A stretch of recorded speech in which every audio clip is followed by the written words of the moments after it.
All right, so Donnie has been trying to make me watch this video forever. All right, 1,000 players simulate civilization, rich and poor. I'm not gonna lie, he's been trying to make me watch this video forever. I don't know what it's about, but he told me I need to watch it.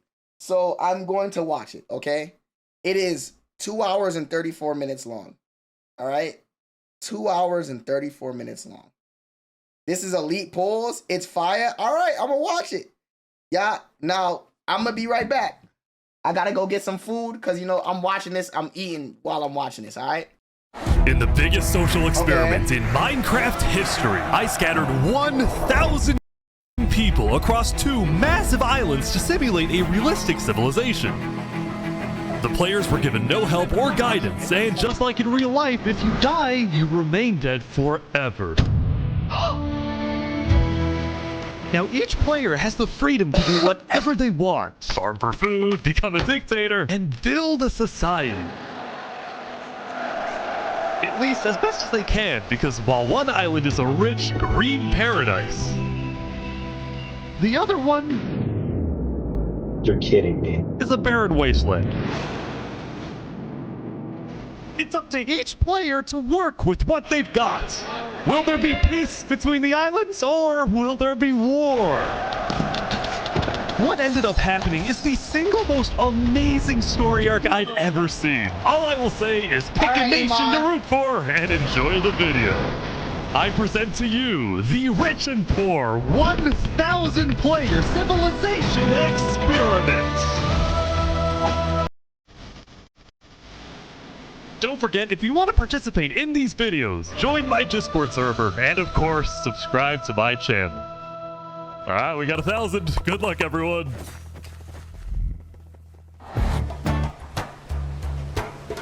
It was the beginning of day 1, and all 1,000 players began to explore their new homes. What is this place? Before the first day, I had made everyone choose randomly between Island 1 and Island 2. And I didn't tell them that one of the islands, the first one, would be a barren wasteland. Hey, you guys having a good time? No. Okay. There's nothing here. Please tell me where the trees are, bro. I cannot find He's the anything. Mr. Beast It of didn't his take long for the Minecraft people shit? who chose Island 1 to realize they had made a massive mistake. I hate this place. I hate this place. I hate this place. Players realized that building civilizations on Island 1 would be particularly challenging, and not only because it was empty, but because some parts of it were completely uninhabitable, like the snow biome. Oh no! No, no, no! Help! And right next door, a massive volcano that could erupt at any moment. Ooh, I'm not going down there. This volcano also happens to heat up all the water on the island. Okay. This killed a lot of people. Now, to begin building civilizations, the players needed to find a tree. Please tell me where the trees are, bro. Wood is an essential material, and without it, you really can't do anything. Now, luckily for Island 1, there was one tree on the island, and it was pretty big too. But, of course, it was completely surrounded by boiling water. You've got to be kidding me. Meanwhile, let's go over to Island 2.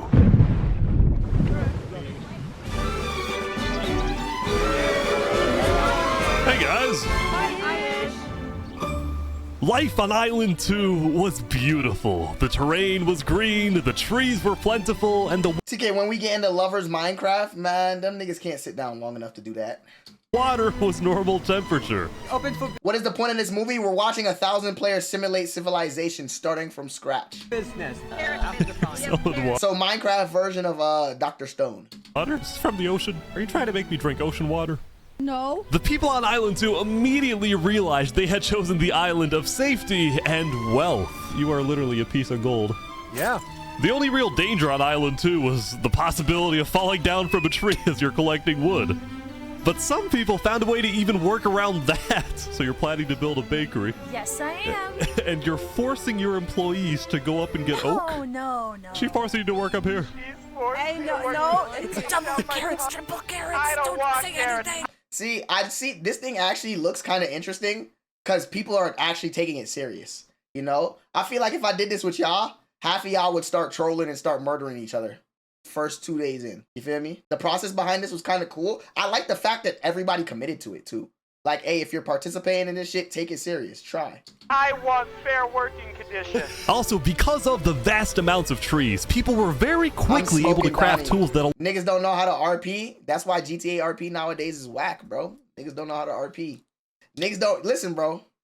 Niggas don't remember OG YBN when there was Taco Truck Malik, Jamestown Thugs. Like, you know what's crazy? A lot of niggas don't even understand or remember. You know Zay?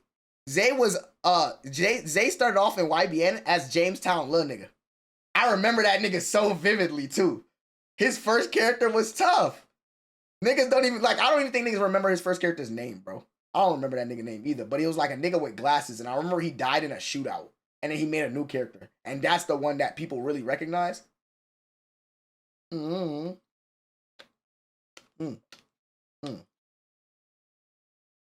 True weebs know how to RP. I don't even think it's about being a weeb. It's more about your commitment to creating something. Like, good role players on GTA or in anything have a commitment to seeing the big picture. Like, the reason why RP is so good is because everybody knows to play their role.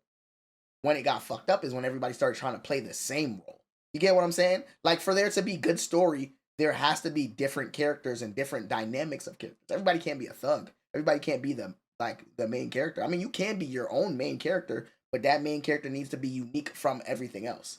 Everybody started doing the same thing, just different versions of the same story. Allowed them to mine underground. Hello, Saps, you doing okay? Yeah, I mean, this island's great. So many diamonds already. Yeah, wow. Look at this. Yeah, I'm loaded. Overall, the people of Island 2 were thrilled with their new home, thrilled with their wealth, and they were very optimistic about their future.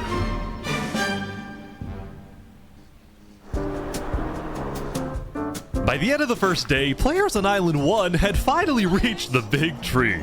Okay. You realize how high up you are? Oh yeah, no, we're not scared. No?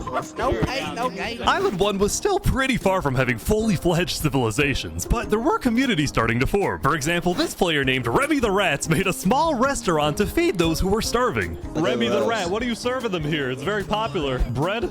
And you could... What the frick? Why? Wait, is this a bread line? Yes. Oh no! I also got word that there was a small group of people who had chosen to settle in a weird location. People at the volcano? What type of people would choose to live on a volcano? Hey, from a safety standpoint, it's terrible, but nobody's gonna bother you because you live by a volcano. Hey guys. Hello!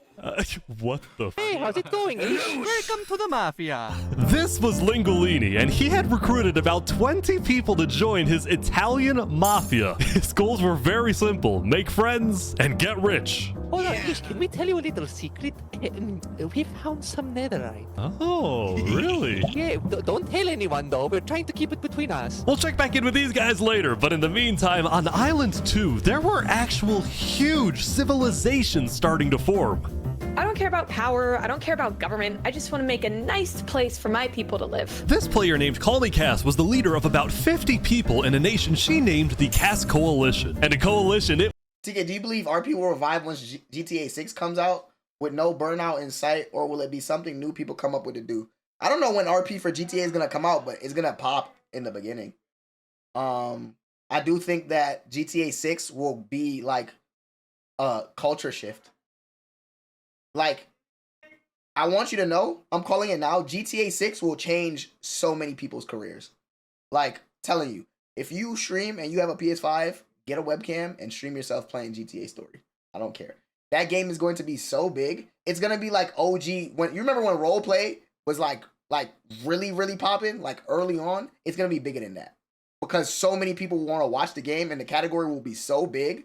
Was of very different. And listen, don't say I didn't warn you. There might be another shutdown / pandemic. See the signs, chat. GTA 6 is about, when it comes out, watch. There's going to be a shutdown or some sort of like, not ban on traveling, but they going to want to keep people in their homes for some reason. You feel me?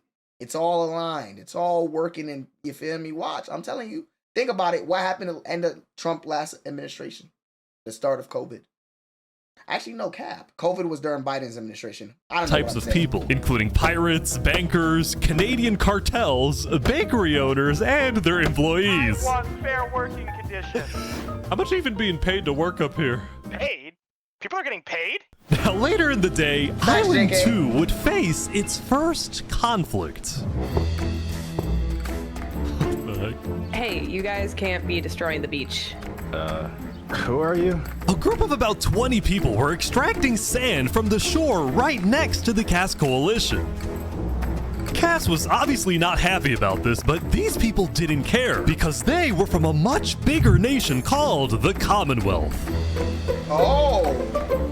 We're actually 5 nations combined into one, so we have strength in numbers. The Commonwealth was a massive civilization that was formed on day 1 when 5 distinct groups were close enough to each other that they just decided to come together and unify under one nation. As a result, the Commonwealth had a government with 5 leaders at the top and over 150 citizens. We're going to turn this mountain into our city currently. Ah, okay. COVID started before Biden was voted president? All right, then I wasn't wrong. Commonwealth leaders were very ambitious and wanted to make the Commonwealth the most beautiful, the most respected, the most powerful nation on Island 2, even if it came at the expense of others.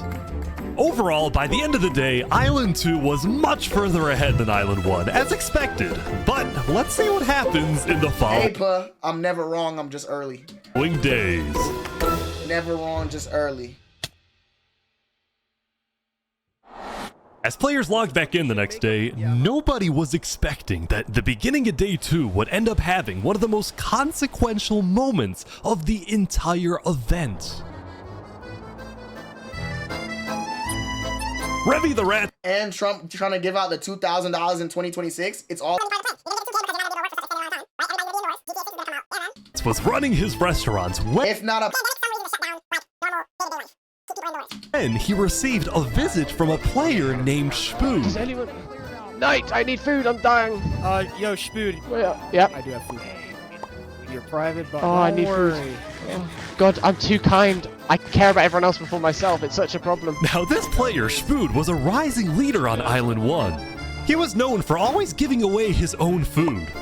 But some people started to suspect that Spood's supposed generosity was merely a method to gain popularity, to further his political ambitions. That is, until... Oh! Watch out, Oh my God. Oh, he's a traitor. He was trying to assassinate Spoon. Did this nigga just get hit with the Donald Trump attempt? Is this nigga finna use a survived assassination attack to rise in political parties? Spood had survived an assassination attempt, which brought him exactly the attention he needed to cement himself as a legend on Island 1. People were drawn to him, and on day 2, Spood used this leverage to establish an empire named West Helm.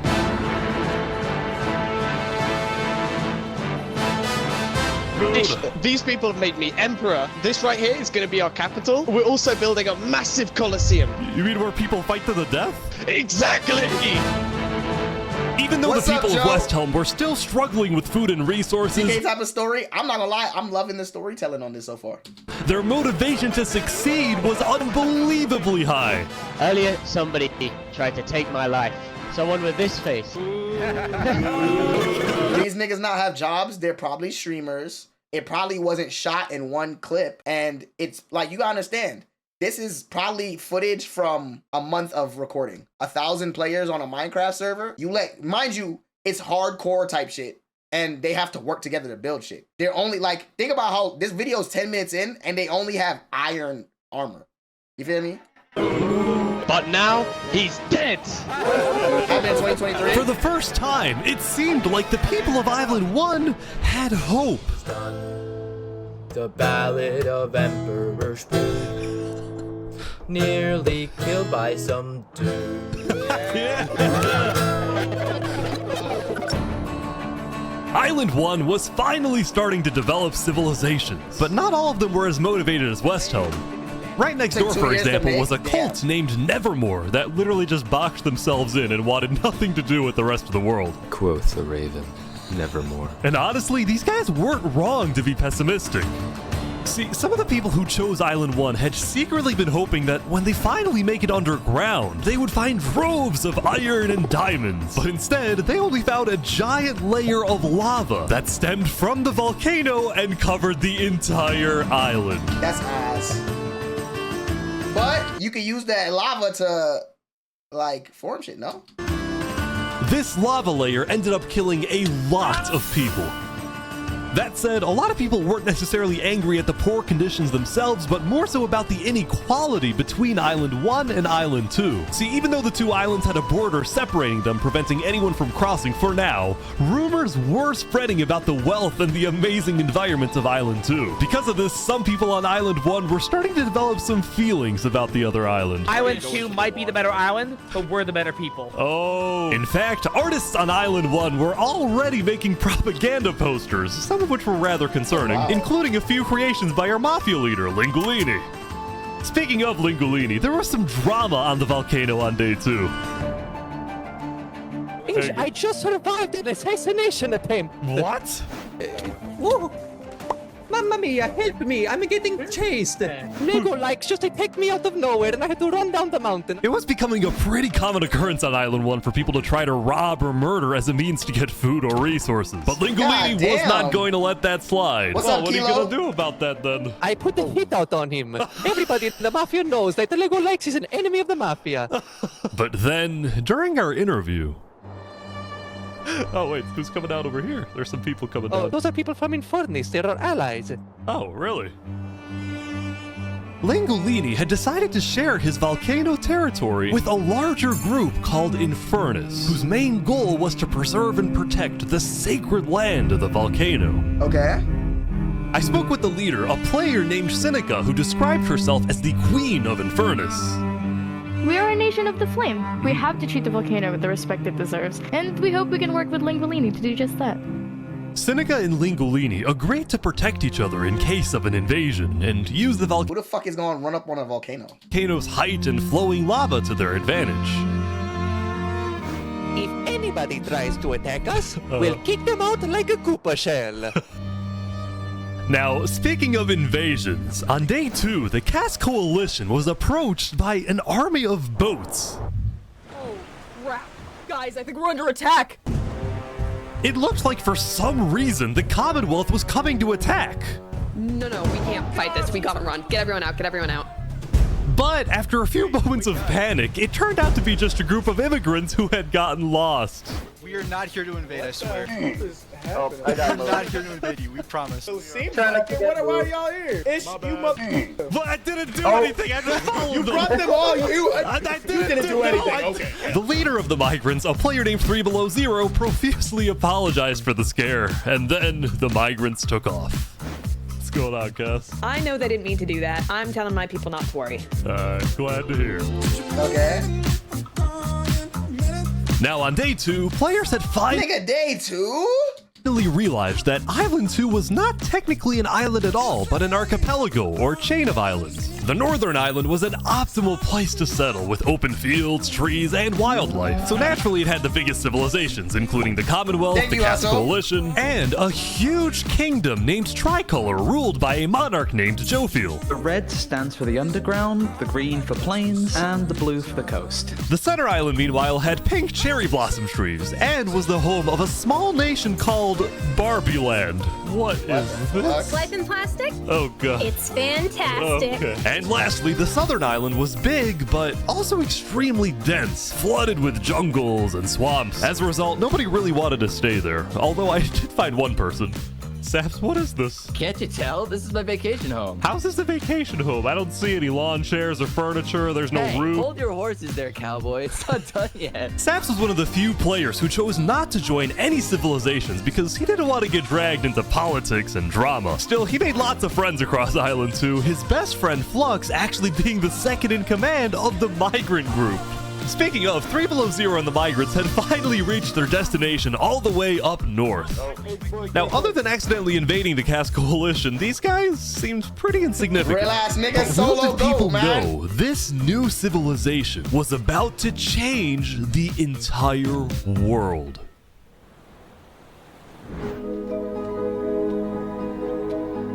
We are blessed to live where we live, and we intend to use it for good. We are enlightened. We are the light. We are Luminara. The migrants had decided to call their civilization Luminara. They saw themselves as the light of Island 2, the innovators, the inventors. See, the reason 3 Below Zero had chosen this White savior specific gimmick in location to Minecraft? settle, well, it wasn't by accident. After the first day, 3 Below Zero had used content and propaganda released by the people of Island 1 to estimate the location of the other island. He then used a coordinate system to calculate the northernmost point of Island 2.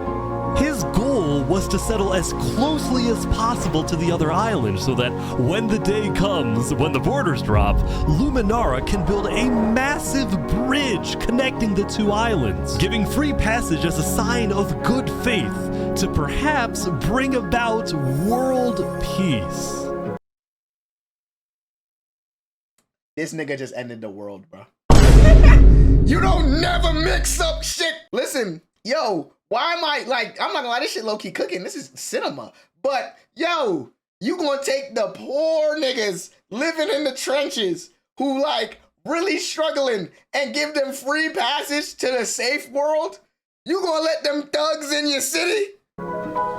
He don't know what he did, bruh. You know what's crazy? There's a saying, no good deed goes unpunished. But it wouldn't be that simple. The second in command of Luminara, Flux, as well as a few concerned citizens, did not want that bridge to be built. They had seen the Island 1 propaganda. They knew that people on Island 1 were angry. Their fear was that Island 1 would just use that bridge as an opportunity to invade Luminara and perhaps invade the rest of Island 2, leading to a world war. But we're human. That's human nature. People with less are always gonna want more, and they're always gonna resent with the people. They're always gonna resent people who have more because they have less. It's human nature. War is inevitable. As long as humans exist, there will be fighting because everybody says their idea or what they believe is the right thing. You know what I mean? It being improv makes it 100 times better. Yeah, I'm not gonna lie, he did his big one with this. That bridge is a bad idea. Moving up north was a bad idea. Island 1 is going to invade us, and Luminara is going to be their first target. What about the goal of world peace? I respect our leader's goal, but he's dead wrong. We shouldn't be trying to befriend our enemies. The way we're going to achieve world peace is by uniting Island 2 against Island 1. What if 3 Below Zero says no? What if they finish the bridge? Well, then at least they'll know I tried to warn them when Island 1 comes and kills us all.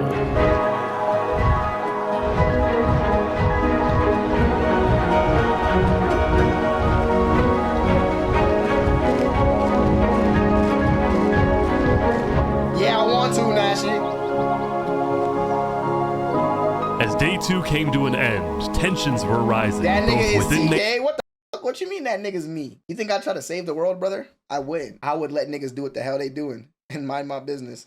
And then be like, I told you so. W editing? No, he did his big one. Nations and between islands, leaving people worried about what's going to happen next.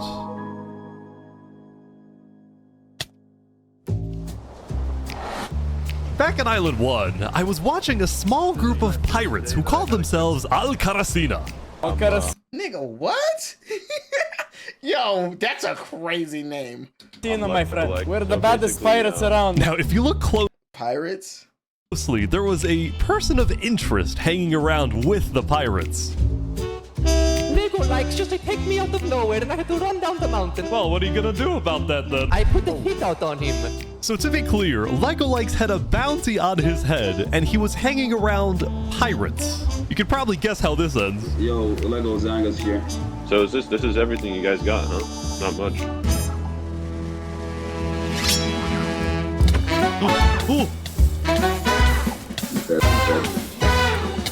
They're boiling him! Oh no! Oh my gosh! Damn, they smoked that nigga? The Alcaracina pirates had killed Legolikes, but there was a small problem.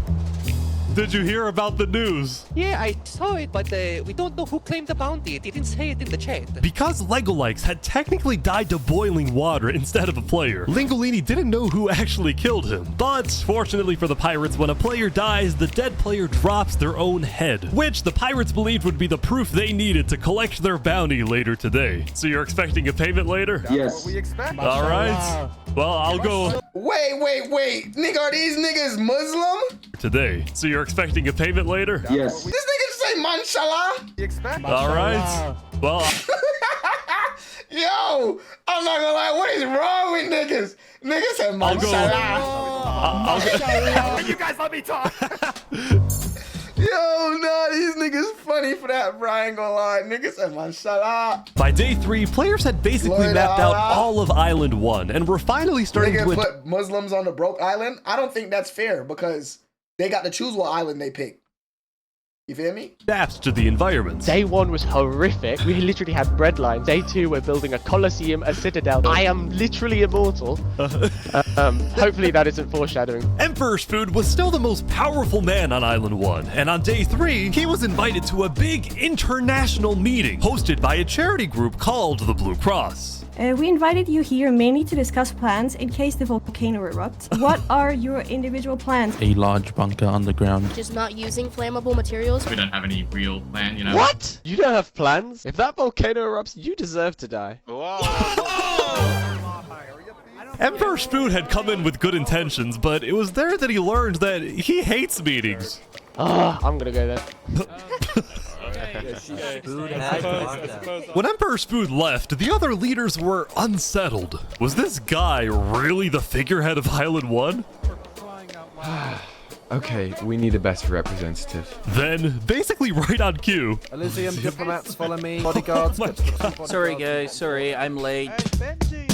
This is Benji, and he's the leader of Island 1's second biggest civilization, called Elysium. See, on day 2, Benji had discovered that toward the outer edges of the island, away from the volcano, the water isn't boiling hot anymore. So he founded Elysium, which literally translates to a place of ideal happiness. And he made the nation to give peace-loving people a chance to relax and get away from all the troubles of Island 1. Cross my name off the list. This is without rhyme or reason. Look at these Elysium guys swimming in. What you naming your nation? Damascus. The water. We were hoping that Lord Ish could summon a single mushroom cow. Alright, if anyone drops a pufferfish in the next 60 seconds, I'll do it. What do I have to do? What do I have to do? We need the pufferfish. Quick. There it is. Alright. Damascus is a biblical. We can kill it for leather. Now back at the Blue Cross, Benji and the other leaders. It's the oldest city capital in the world. It is the city capital and largest city of Syria. It is the oldest capital city in the world, known colloquially in Syria as Sam. But yeah, city of Jasmine. Leaders discussed the possibility of creating a full Island 1 alliance. So you name me a nation after another nation? Yeah, why not? Damascus? We starting over. My nation will be named the first city. It literally translates to the first city, nigga. Like what? Leaders at the meeting, including West Helm's representatives, believe that given the harsh conditions of Island 1, an island-wide... If I asked you what Damascus was before today, you had no idea. Like what? Rewriting history? No, just using a piece of history to establish a new history. Like what? Come on, bro. Who wouldn't? You wouldn't, Donnie. The alliance could be a game changer. I've been knowing, alright, but bro. first... Before we make this official, we have to convince everyone else to join. See, there were a few civilizations not present at the meeting, and to complete the full Island 1 alliance, the Blue Cross would have to go out and get them all on board. First was the Alcaracina pirates, who coincidentally happened to pass by the meeting as it was happening. Hey, guys. Hello. They were on their way to collect their bounty from the second nation not yet in the alliance, the Lingolini Mafia. Oh, yes, they're waiting. Hello, I'm looking for Mario. Hello, it's me. Ooh, mamma mia! It looks like a small brain. It sure looks like a Lego lights. Meanwhile, the Nevermore cult would probably be a little bit more difficult to convince, but the Blue Cross said they'd try anyway. Now, as for the fourth and final where's nation, Babylon, well, nigga? it was I don't a know. bit of a mysterious group. Their civilization was down south, and they were very isolated and secretive. They were also rumored to have an extremely strict government, but also a large amount of very skilled fighters. As a result, people were kind of scared to approach them, but they knew they had to eventually to complete the Blue Cross Alliance. They knew that if Wait, did this nigga just say in They knew chat they that Mexican has fallen? had to eventually to complete Yo, no, Sidefall sold me fentanyl. Sidefall, where you at? Oh my God, no, I am in Island 2. Hot, not the hot Mexican. I'm down here. Russian_potatoes. Did the trees get him? The Mexican has fallen. What the fuck are these niggas talking about in chat? the Blue Cross Alliance. They knew that if this alliance works out, it wouldn't matter that they all lived on the poor island. All of a sudden, out of nowhere, the most powerful force in the world would become Island 1. At first, Island 1 was supposed to lose, but now they were on the verge of turning their lives around completely.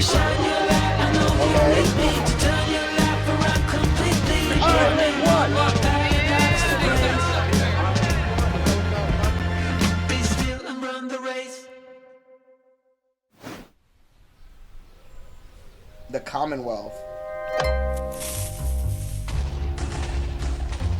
Nigga, is that a terrorist attack?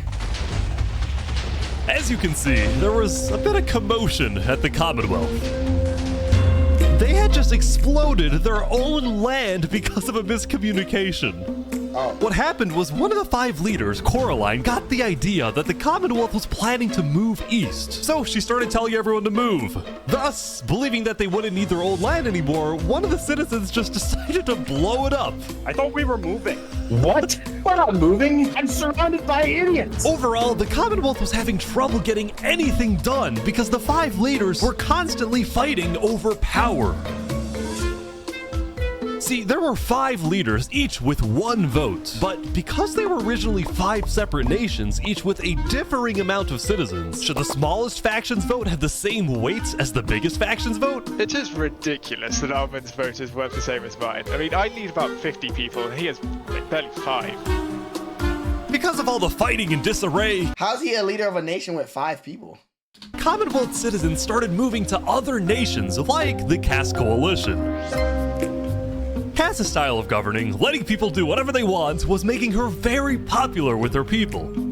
I've been with Cass since pretty much the beginning, and she's established a democracy, a true one. Really focused on like letting everybody do their thing. But at the same time, the lack of any regulations had some unintended consequences, like players making strange and ugly buildings. So to solve this, Cass hired a building inspector. I have placed a lot of foundation for a glorious city, basically made out of stone. That way no one can burn us down. However, the building inspector did get a little power hungry. What's going on here? He said he's gonna demolish my house because it's not up to building code. Hours because it's not up to code. So then, citizens took matters into their own hands. Oh my God. Anyway, on day 3, the biggest nations on Island 2 were still the Commonwealth, the Cass Coalition, and Tricolor. Tricolor was a medieval civilization separated into 3 regions, one of them being an underground city. Oh my gosh. This is big. Yeah. People didn't really know that much about Jofiel and Tricolor because they tended to be more private. Jofiel was more interested in building up Tricolor rather than doing outside diplomacy. But people would still come to Jofiel with all the political news of Island 2. I am so tired of the politics already. I've got some news. People are concerned with Aperion trying to colonize them. Oh my god. Now, this particular rumor about a group named Aperion colonizing people happened to be false. Aperion was just a small town led by a player named Alkaline, and it was actually the only nation other than Luminara that directly bordered the ocean next to Island 1. That said, the rumor that Island 1 was uniting was true, which got some people worried, especially the two border states. So Jovial invited over all the major leaders and diplomats of Island 2 for an emergency meeting. The only leader who declined was 3 Below Zero because he was busy building the Luminara bridge. So he sent in his place his second in command, Flux. Flux, what's your plan here? I don't care what 3 Below Zero says, we need to make sure everyone unites against Island 1. Good luck, sir. And because this meeting was the most important event yet on Island 2, Jovial invited a neutral mediator, someone who could lead the meeting in a fair manner. Is it the one nigga? And wasn't a part of any nation. Saps, where are you going? Look at Sap. Apparently they're making me lead the meeting with all the Island 2 leaders. You sound very excited about it. Oh no, I'm not excited. I'm terrified. I'm accidentally gonna cause a war.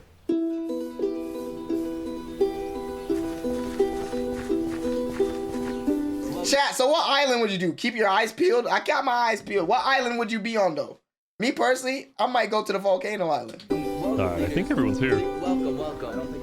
Well, we at the great and mighty Commonwealth are looking forward to a productive conversation. Thanks, it's great.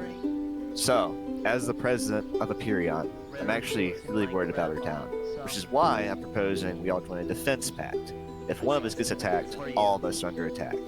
Here. I can agree. Yeah, I like that. That's good. That's a good start, but if Island 1 attacks, say, Luminara, well, by the time you can even arrive to defend us, everyone at Luminara will already be dead. Which is why I think we need to focus our efforts on preventing an attack in the first place. An attack is inevitable. I'm just saying. Hold on, Flux. Let Jovial finish. Island 1 is starving. They're not going to attack us. They have bigger problems. And imagine for a second how quickly we could change their hearts and minds if, instead of treating them as an enemy, we send them aid. I think Joe feels right. We do the defense pact, but we also send aid to Island 1. Basically, we're ready for an attack, but we try our best to prevent it. I'm on board with that. I can agree to that. The Commonwealth agrees. Guys, no, this is ridiculous.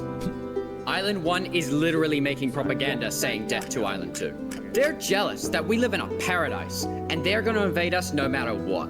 And you wanna send aid to them? Guess what? They're gonna take whatever you send them. Food, armor, weapons, and they're gonna use all of that against us. I like this Flux nigga though, cause that's me. I'm like, you gonna get that nigga some help? That you gonna get a gun to the nigga that wanna shoot you? Yeah, alright. Just send food? He might have a point. Hold on. Island 1 isn't evil. They're not savages. They just need help. You cannot be this naive. Well, there's a guy under the table. There's a guy under the table. Everyone is super on edge. They're worried about traps. Guys, Island 1 is united. They have hundreds of people all aligned in the same goal, to kill us and take our resources.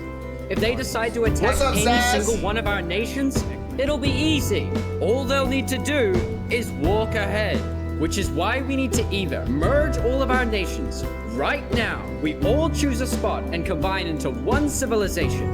Either that, or we attack Island 1 first. Whoa.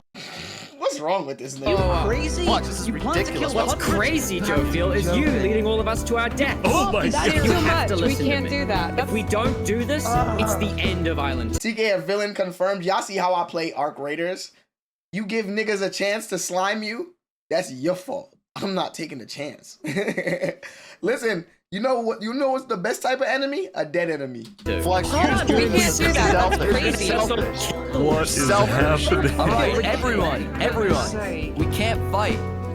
Let's just vote. All in favor of Flux's plan to treat Island 1 as an enemy, say aye. Aye.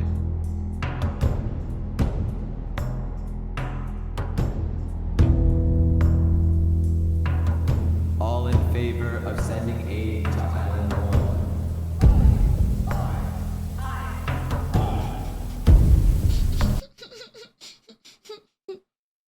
Why they got this nigga Flux sitting there plotting like the world against him, bro? Like, yo, why they got this nigga Flux sitting there like...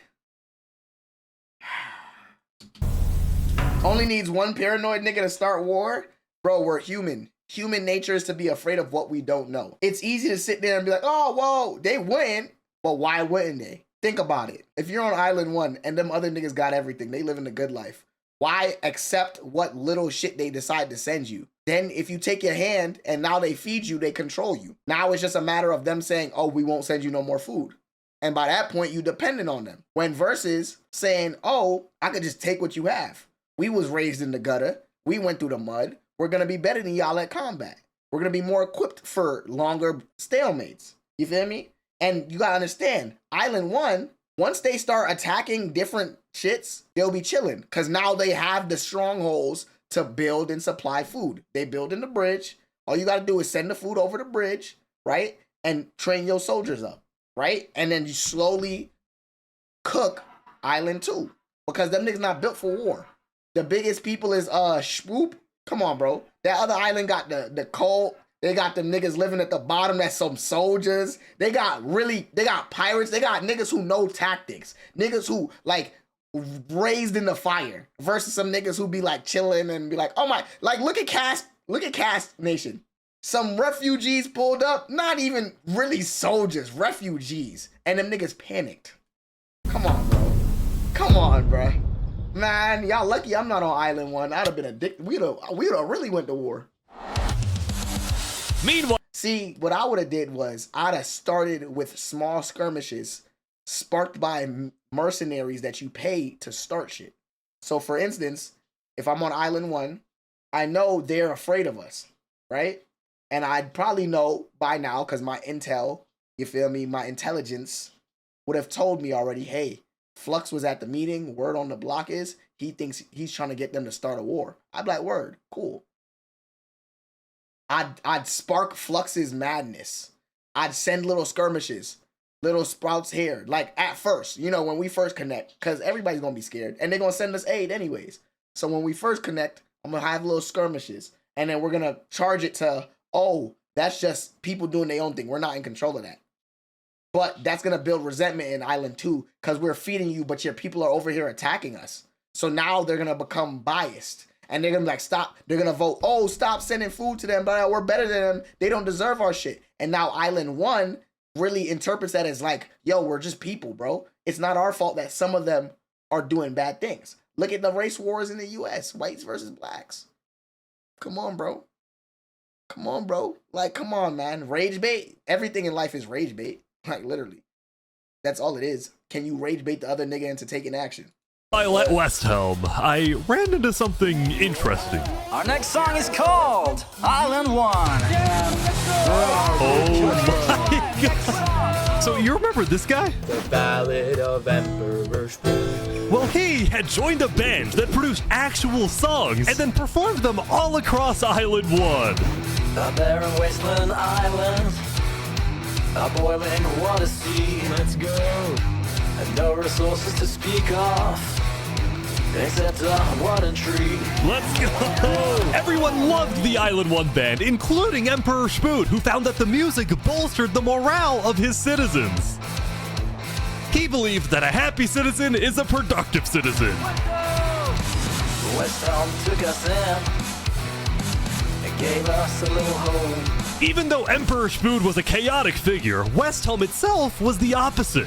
It had an army, a storage system, and a hierarchy, from emperor all the way down to citizen or plebeian.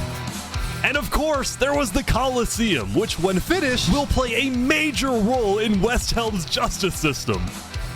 That said, Emperor Spoon was not happy when he heard that yesterday, Benji and the other leaders had been talking poorly about him.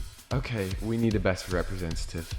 Our final goal is to put Benji Button in here. No, that is a joke. That is a joke. You don't want Benji to die, do you? Well, I mean... Benji and the other leaders were concerned that Emperor Spoon is unstable and may one day try to take over the entire island. And their concerns... So you're gonna plan a coup? ...only grew when Spoon was caught listening to Napoleon on Spotify. But they also knew that if Island 2 were to ever attack, they needed Spoon on their side, so they didn't know what to do. Island 1, well, here we are. I just want to say, Thank you, Spoon, for all your support. You're welcome. I'm the best. Glory to West Helm.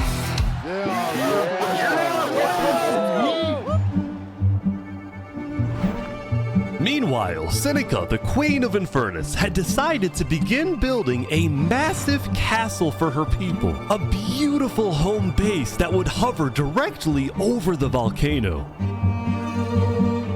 What about Luigi now? Yesterday at the Island 1 We meeting... need to bring back Colosseums. We don't got the architecture for that, bro. The future is now, bro. Stone is no longer it. You're using more, and then stone crafting and all that shit takes too much time. Simplicity is now in... A lot of leaders expressed worries about rumors that the volcano may erupt, and they talked about how they would each take different precautions. Everyone believed that the volcano was dangerous, except... Oh shit, she calling me back. Nigga, what the fuck? Hell no. Except for Seneca, who had decided to take the opposite approach. It's all just paranoia. If we really value the volcano, we need to have faith it won't erupt. The main goal of Infernus as a civilization was to preserve the sacred land of the volcano. So what better way to show faith and demonstrate loyalty than to make your home right above it? Okay. Lingolini, meanwhile, decided to make his home underground within the volcano. We live under the ground, like a Goombas. Lingolini's main goal was to get rich, and having direct access to iron and gold was one reason for him and the Mafia to live there. But it wasn't the main reason. Remember this interaction from day one? Can we tell you a little secret? We found some netherite. Oh, really? Scattered throughout the volcano were pieces of netherite, the rarest and most powerful mineral in all of Minecraft. Not even Island 2 had netherite. It was the single secret advantage that Island 1 had. And the only ones who knew about it were the Lingolini Mafia and Infernus. Now, even though Infernus didn't exactly like how Lingolini was desecrating what they consider to be sacred land, they made a deal with him. The Mafia can keep mining so long as they provide Infernus with some of the minerals they find. But Lingolini was unsatisfied. They want to use us. They want cheap labor. I'm not giving them anything. Lingolini didn't like how Infernus was basically forcing the Mafia to mine for them with nothing in return. Low-key, so yeah. he secretly instructed everyone in the Mafia not to give Infernus anything.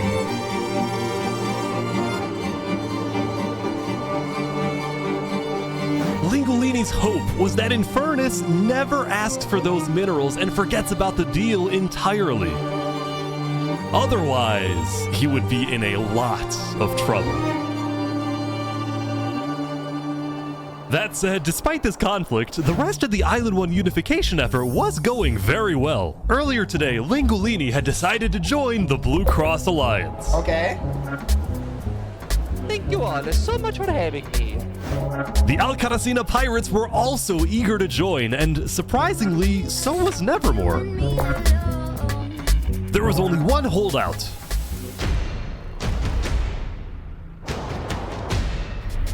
This mysterious civilization was called the Covenant, and it was ruled by a dictator named Turntap. How are you elected exactly? By a vote of the people? This nigga got a porn stash. People or the vote of yourself? Elected? Turntap wasn't sure about joining the Island 1 Alliance because the people of the Covenant were generally skeptical of outsiders. They only took pride in their own nation, especially in their army, which was composed of really good PvPers who weren't above using torture to get their way. Are they drowning this guy? He's gonna die. Now, I felt a little bad for this player, so I threatened the Covenant. Covenant uses water torture. I'm reporting this to Sidefall News. No, go to side.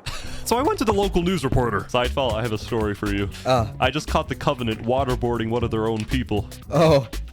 Well, I'm paid off by them, so I don't really care. What? Dude, it's free money. You know what? It's called a business for a reason. It's not for profit, okay? Sidefall ran a news business with questionable ethics. He was also known for making up fake stories, writing things like, "The lava is rising," just to sell more papers. That said, earlier today, he had made a legitimate discovery that could devastate the entire island.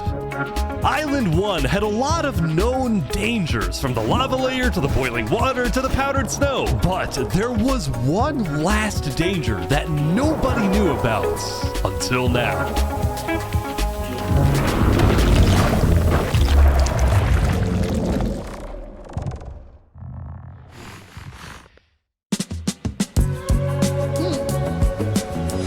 Meanwhile, the people of Island 2 had spent the day building their civilizations and having a good time.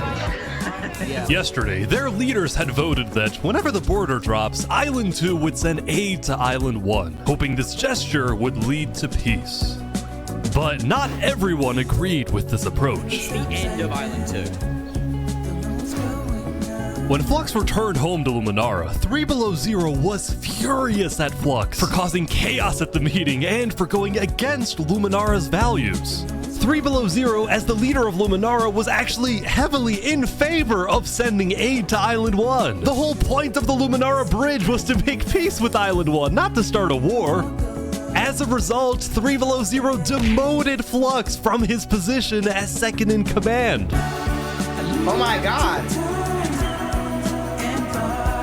I spoke with Legacy, a citizen of Luminara. Yeah, Flux has been gone all day. People here don't really like him anymore. Flux and his crew had spent the day building a secret bunker under the ocean, a place for them to hide if Island 1 attacks. And then Flux spent the rest of the day helping his best friend, Saps, finish building his home. Despite all the chaos, Saps still reached out to me after I was demoted. Mr. Mediator, what a good friend. Flux over here can be a little unpredictable, but he's my friend, and I know he genuinely wants the best for us. Even though Flux was much more ambitious than Saps, these two had become very good friends. So many diamonds already. Yeah, look at this. Yeah. Unloaded. But just as day 4 was about to come to a peaceful end, something happened that would change the course of Island 2 forever.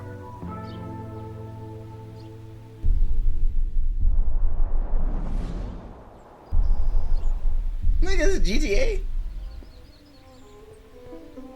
Jofiel, the leader of one of Island 2's largest civilizations, was walking across Tricolor with her second in command, Seraphim.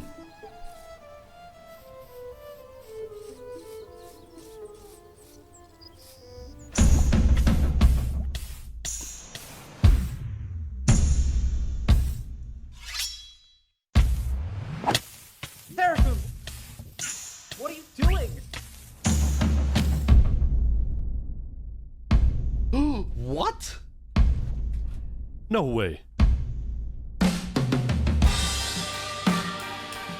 The second in command of Tricolor had just killed their own leader. And immediately, all of Island 2 went on lockdown. What? Wait, What? Everyone was confused about what caused this to happen. They killed Jofiel. Why? After Seraphim fled, Tricolor was in complete disarray. That's our leader.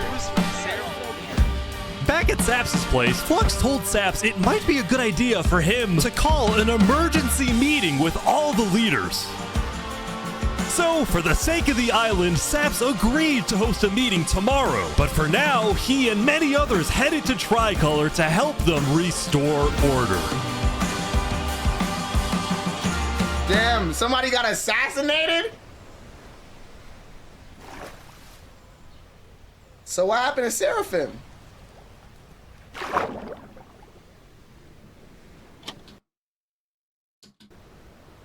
No way. No way did Flux do this to start a war. Nah, no way Flux did that to start a war. Damn, they down to 392 people? Now, Island 2 wasn't the only place that would face tragedy. Oh, what? The leader of the Alcaracina Pirates, Noble Bucket, died very suddenly. Alright, they sent me the footage of what happened. Oh no. He doesn't know the lava layer's there. Oh! No. I think I'm dead. I think I'm dead. I think I'm... Oh my god. With world leaders dying left and right, the media had plenty to report on. The most trusted news company was from Elysium, called Daybreak Media. We're number one because we actually report the truth, unlike that bozo Sidefall. Oh my god. And later into day 5, the news would get even crazier. For purposes of unity, the Covenant had finally decided to join the Blue Cross Alliance, thus successfully uniting the entirety of Island 1. But right away, the strength of this alliance would be tested. Earlier, a citizen of Infernus had accidentally told someone outside of Infernus that there was netherite in the volcano, and this news spread all across the island.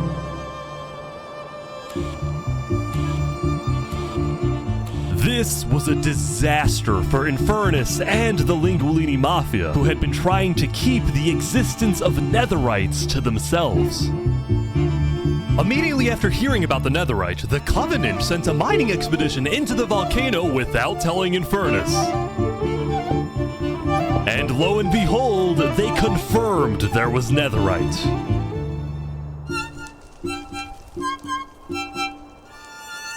Because the Covenant had a scary reputation and a ruthless army, Queen Seneca of Infernus felt it was in her best interest to allow the Covenant to mine. But when other nations like West Helm started asking if they too could mine in the volcano, Seneca said no. People are saying we're being selfish. They're the ones being selfish, trying to take our resources. She's got a point. Hold on though, chat. I gotta go get my food, man. I forgot about it. Shit was so peak. Okay. Listen, Island 2 is rich. We are not. Now, with netherite, we actually have a chance of evening the playing field, but the volcano people are hogging it. Before any fighting could break out, the Blue Cross quickly reached out to all the leaders and told them to put this issue on hold.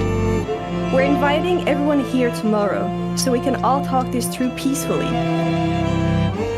We're Island 1. We cannot afford to have a war over some mineral. It's always Shorty and them trying to piece shit up. Hell no! Death! Death for everybody who betrayed me! Meanwhile, Island 2 was still processing the death of Jophiel. Even though I was just a farmer, you know, you still made me feel important.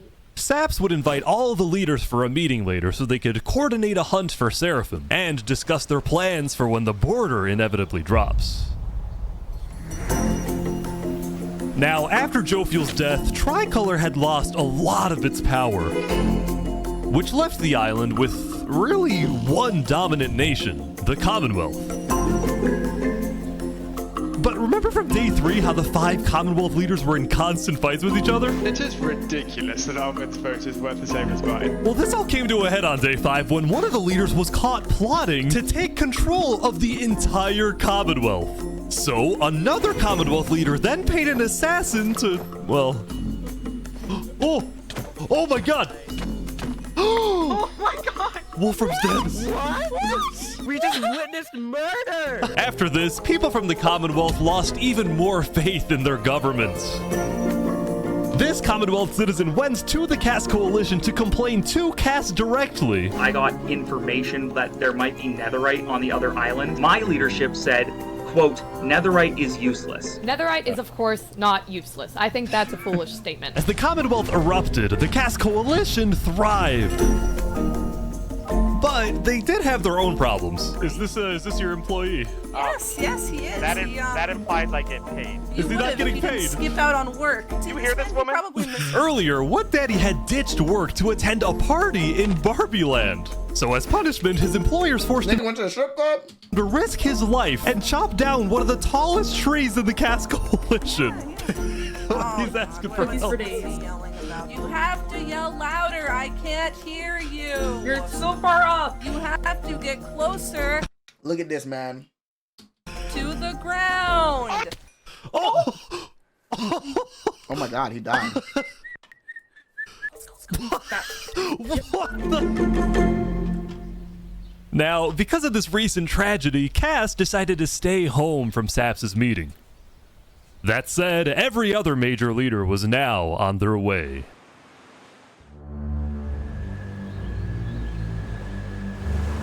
As the leaders and representatives arrived, there was one person who would be notably absent, banned from attending the meeting.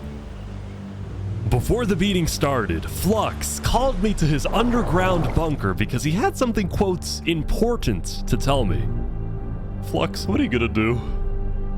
Well, first, let me just explain. I'm not allowed to attend this meeting because the leaders of this island are utterly incompetent. Okay. They can see that Island 1 is gearing up to invade us. And their response is, let's give Island 1 more gear. It's completely brainless, and it's going to result in all of our people dying. Fear is a good driver. So, you got a plan? I had a plan, but nobody listened. They all voted against it. Look, we can still save this island, but the current leadership has to go. What do you mean, has to go? Has to go. Removed. And I'm done waiting. It's gonna happen today. Yo, did this nigga plan a bomb? Alright, leaders, welcome. Thank you all for coming. We have a lot of very important stuff to talk about. You know, during the first meeting, there was one person there who actually understood what I was saying. Seraphim reached out to me, asked me if they could help in any way. I told Seraphim to kill Jofield. What? And today, we will finish the job!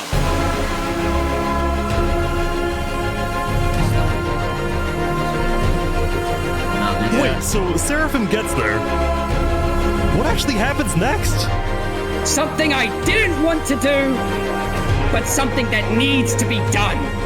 I'm going to save this island by any means necessary. I would like to bring you to the table. If you agree with full KOS on Seraphim, please say aye. Aye. Are you sure this is gonna work? I don't know, but we have no other choice. So he's essentially gonna assassinate. Is there a possibility, any possibility, that the assassination of Wolfram and the assassination of Jofield by Seraphim is any way connected? Is there a conspiracy going on right now? Do we think that's a thing? Are leaders safe? I have reason to believe that leaders are not safe. Flux, do you feel any guilt doing all this? Well, part of me feels bad for Saps. I also don't think the leaders are safe. Damn, nigga, you slimed out your man. What do you mean you feel bad for Saps? He has no idea what's about to happen to him. Nah, you slimed out your dad. If you had to betray one person to save 1,000, would you?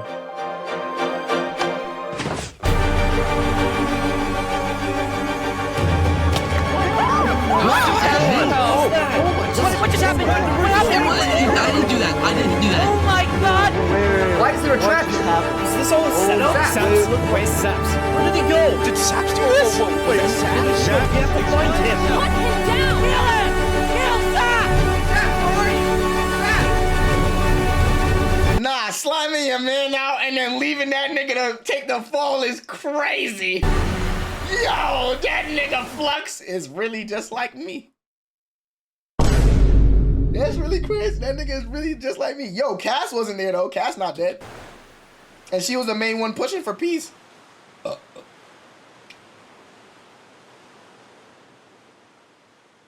Nah, that's crazy.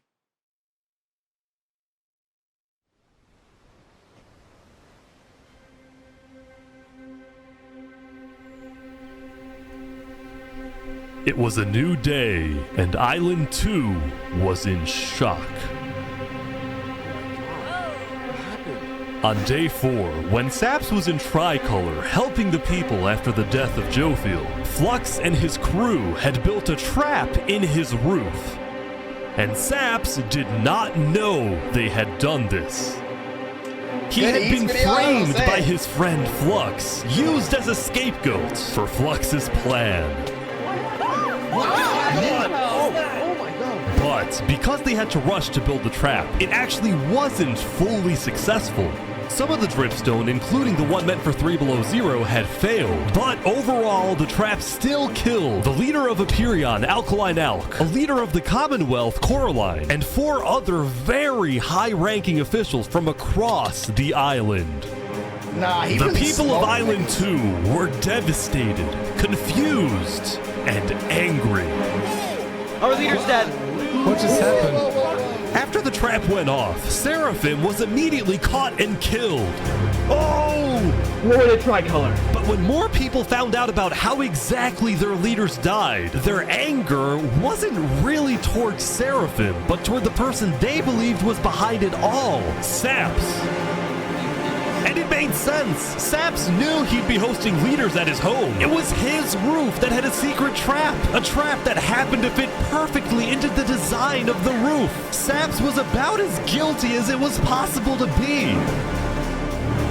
With that, all the major Island 2 nations, from the Commonwealth to the Cast Coalition to Tricolor to Luminara, declared Saps to be hunted down and killed. Nah, they finna crucify my nigga, dog. You know what's crazy? The nigga Sap dead just wanted to be on his own shit. He didn't even want to get in politics. And they made this nigga the scapegoat. That's wicked, bro. While Flux got away with it all. If you had to betray one person to save thousands, would you? And on top of all of this, at the beginning of day 6, it was announced that tomorrow, on day 7, the border between the 2 islands will finally fall.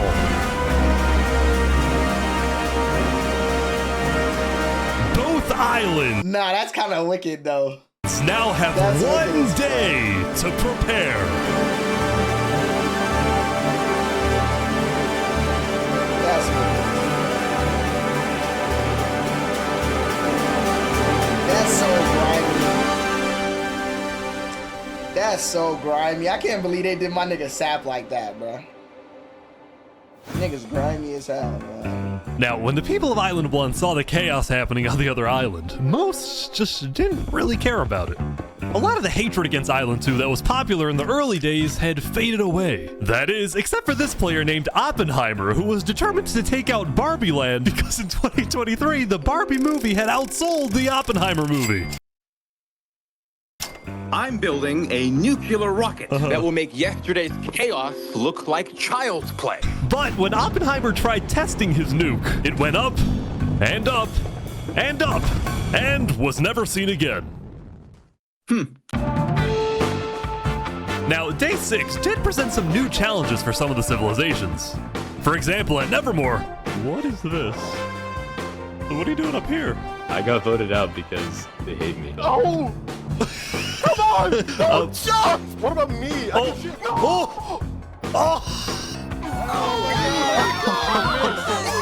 No! Nigga commented in the chat, El Bozo. We got a domestic terrorist on the server? Yeah, bro. The nigga tweaking. What? I didn't do anything. I blame Ish. Meanwhile, at Elysium, I hate being a leader. Everyone here is so stubborn. Benji was having trouble getting laws passed because his people kept opposing any changes that threatened their peaceful lifestyle. The people of Elysium were generally skeptical of government officials, sometimes even holding trials against them. Although this particular trial did not go to plan. Guys, somebody stole Gerald.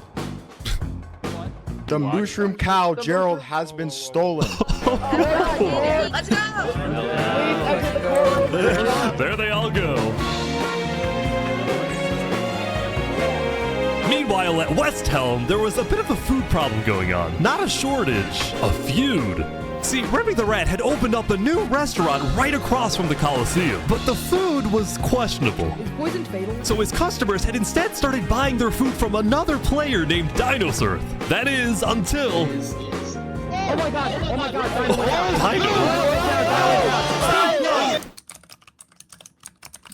What is he? permanently closed. All food is now at... Remy, are you behind the murder of Dinos Earth? Anyway, on day 6, the West Helm Coliseum was finally complete. What do you plan on using this arena for? Do I actually have to say legally? No? Maybe a little bit of blood will be shed, and that's all I can say. While Spood was a popular leader who got things done, he had also developed a reputation of being a little unstable. He said outlandish things, he can't stand meetings, and his justice system wasn't by courthouse, but by combat. Is this nigga Trump? This is something Spood's first attempted assassin, Ramsayer, tried to prevent. It's why he tried to kill Spood, and he wouldn't be the only one. There has been a small but coordinated secret revolution growing in West Helm, with aims to overthrow and murder Spood. The two leading figures are West Helm citizen Ramsaypi and West Helm's head builder, Knight Arcturus. You know, I helped design his Coliseum, not knowing Spood actually wanted to use it for bloodshed. He's insane. The first part of their plan was to take out Spood's second in command, a player named Oo. Yeah. Alright, yeah, that's right. I guess unfortunately. Second in command down. But Ramsaypi was immediately chased down by West Helm's army. You could have made something happen, man. Oh. Oh! Nigga was murdered. With Ramsaypi dead, Knight Arcturus became the sole leader of the revolution. But he also knew it was only a matter of time before Spood finds out about his plans. I want to make one thing clear. Anybody who is caught plotting against me will be executed. In the name of West Helm! Glory to West Helm! Glory to West Helm! Glory to West Helm! You know what's crazy? I can't even blame Shroot for that, because that's what you're supposed to do.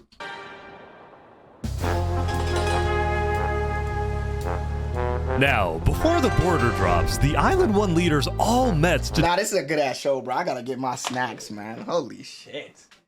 Chat, how far are we in? We're an hour in? That's not that bad, bro. It's good, ain't it? Maybe you should have watched it when I told you. All right, you know what, Donnie? You've earned, like, suggestions, man. I now trust your suggestions, bro. Like, you gotta understand, Donnie. I need to see it first before I believe it. And now I believe it. So I trust it. But you be sending me stupid IG reels. So sometimes I'll be like, what's up with this nigga? Discuss what to do about the netherites in the volcano.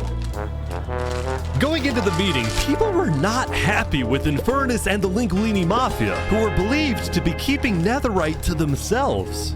Please keep all your weapons holstered at all times unless you absolutely have to take them. The meeting began with West Helm's representative and Spood's newly appointed second-in-command, Spider. We asked if you had netherite, and you lied. You said there was no netherite, that you had looked in it, and that you hadn't found any. Because people were immediately starting to gang up on Infernus, Benji from Elysium tried to keep the peace. Why is it Infernus' job to report on the netherite? There were people literally going into their territory, mine without authorization, and then accuse them of doing something wrong. After some more discussion, Infernus was asked the big question. Will you open up rights to mining underneath the volcano? It is still our land. It is still the place where we live. And of course, trade, things like trade are important, but in terms of opening up the volcano, it is an adamant no. Ooh. I agree. Oh, wow. Now, Linguini, Seneca's biggest ally, was about to speak, but what he ended up saying was unexpected. We have to humbly disagree with Infernus of not allowing anyone else to mine in the volcano. This is Island 1. We're all struggling against the nature and everything like that. Shouldn't we all be allowed to mine wherever we please? No way! Let's go. Yes! Hell yes! Preach! Soon, people started offering deals to Infernus. I believe we'd be open to give you resources since it is your land. But Seneca still said no. The volcano is still our sacred land. We don't want hundreds of people there mining and ravaging it. As a result, Linguini went even further. On the day 1, Mario was here first on the volcano, and we are able to mine there, but it's not fair that no one else can mine. While your queen is over there with the diamond boots, some people don't even have any armor. Boots, man. Eventually, people started using scare tactics. That volcano is insanely active right now. It will most likely erupt within the next 2 days. I doubt it. I doubt it. That's sci-fi propaganda. That's propaganda. And so, after even more discussion, West Helm made a final plea. We have a representative from every single nation on this island. You have an opportunity here to unite us all, or you have an opportunity to totally destroy that unitedness. But Seneca still wouldn't budge. For now, it's a no. So, Lingolini made a big announcement. Mario has a large chunk of territory in the volcano. The Linguini family declares independence from Infernus, and we will open mining to anybody who wants to mine.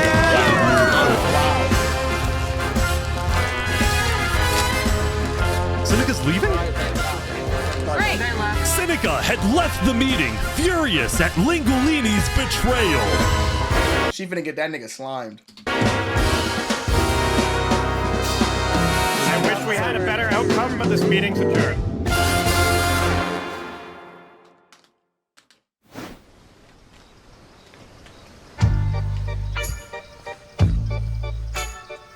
Saps, what just happened? Dude, what just happened? Every leader in front of me just died. And you had nothing to do with it. It wasn't me. Someone was in the roof. I'm getting framed-ish. Following yesterday's trap, Saps was on the run, as he was now the most wanted and notorious criminal on Island 2.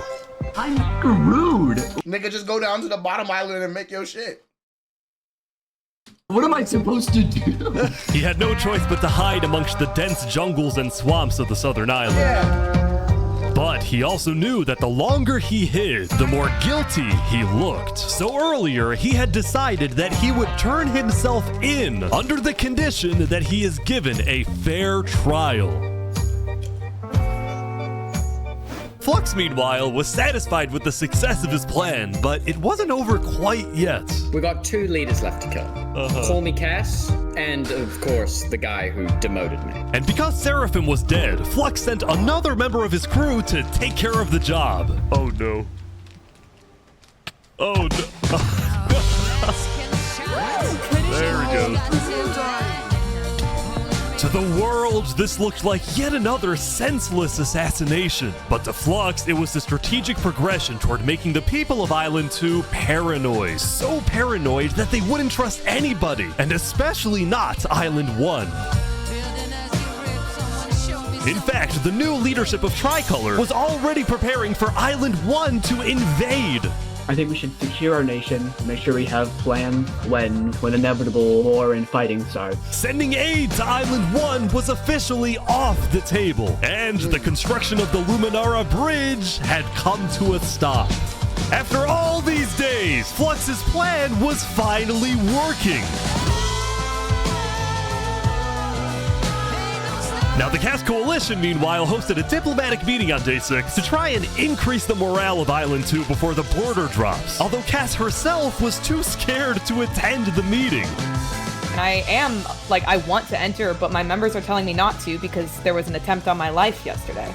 Right. Because Cass was one of the last remaining major leaders on Island 2, she now had guards with her at all times. Here, I'll trade you armor. Why? Want to make sure you guys do not die. Please don't die. That said, everyone would soon be tuning into the trial of Saparata to find out whether Saps will be freed or executed. I ain't gonna lie. Several nations argued over who would get to host the trial, but the Commonwealth ended up winning.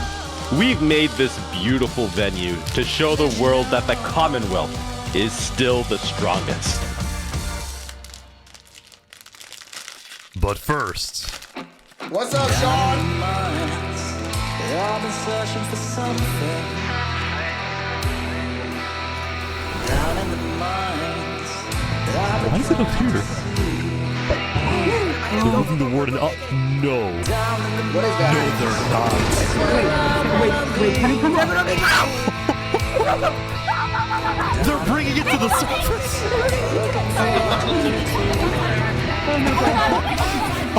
I've been down,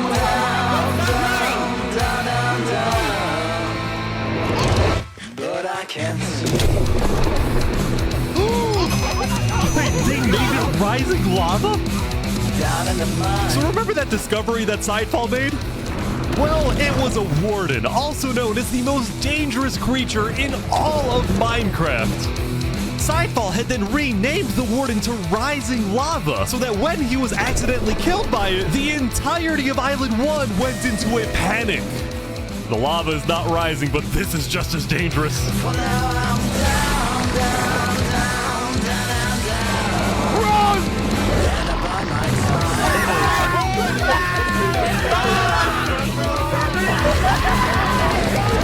The warden had been unleashed onto Island 1, going from place to place, terrorizing civilizations.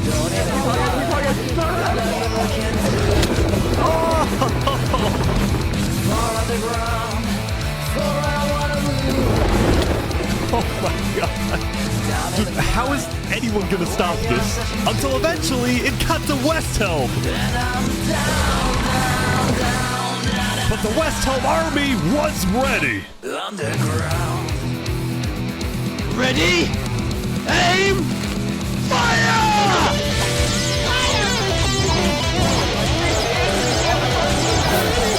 So you telling me these niggas had a their own fucking kaiju?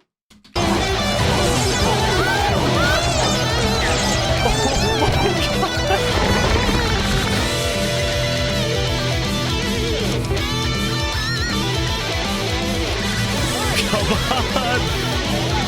Oh my gosh!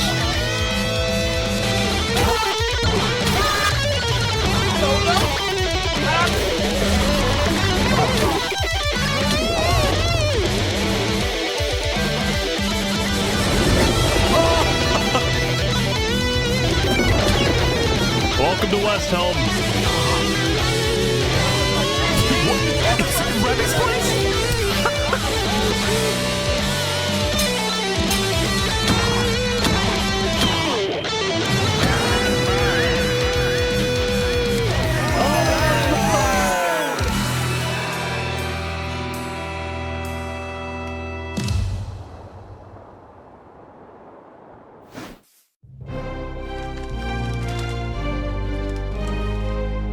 The defendant Saparata is accused of 7 counts of murder, including the murder of Jofiel, the murder of Alkaline Elf, and the murder of our very own Coraline.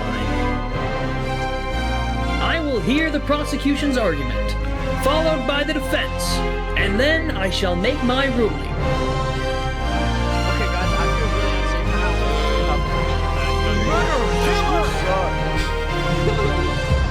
Prosecution, go ahead. Your Honor, Saps constructed a meeting hall which contained the deadly trap, pointed at everybody but himself. As a prelude for the meeting, he had his accomplice, Seraphim, assassinate his leader before running to the trigger, ready to pull the trap. He then fled the scene after the trap went off, just long enough after faking his surprise. He is not only a cold-blooded murderer, but a terrorist. The prosecution then called a survivor of the trap, Zek, Drop his predict? This nigga getting hung. to the stand. We know after investigating that only one seat had no trap. Can you identify who was sitting in that seat? It was Saparata. And who built the meeting hall with that seat? It was Saps. You killed our leaders. You destroyed our island. May your death today satisfy us all. Then it was time for the defense, for Saps to give the most important speech of his life.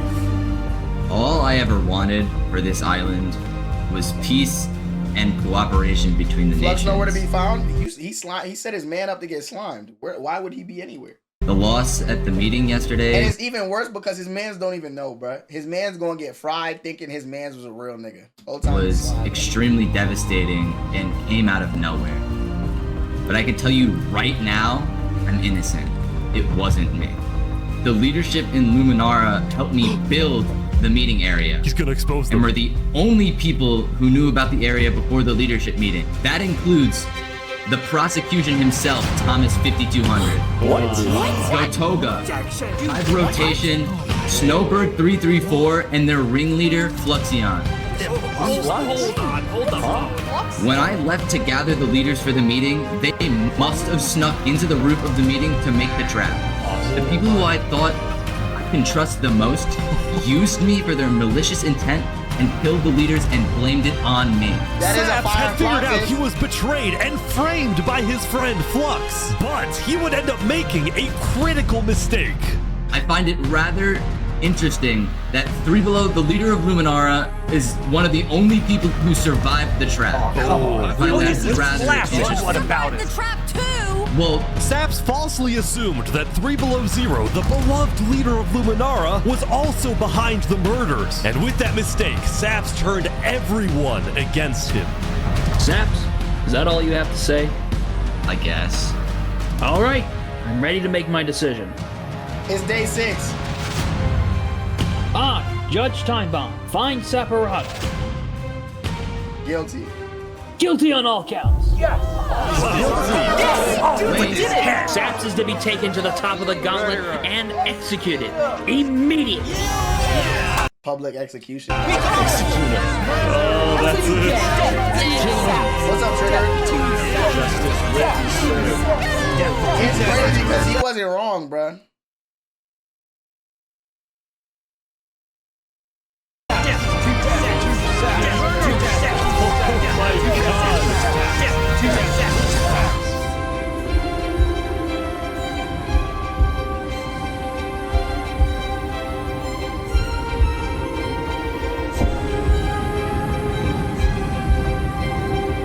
Who put you on, Donnie? Wait, is he running? No way. No way.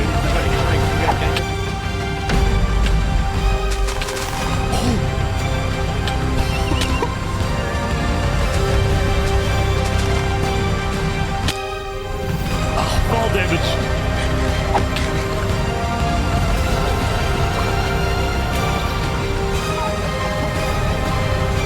Nigga running on a boat! Yo! He got away! Where'd he go? Bodyguards. He escaped, man. Did he actually get away? You gotta be kidding me. No! Yo, that nigga got off! How y'all let him get off?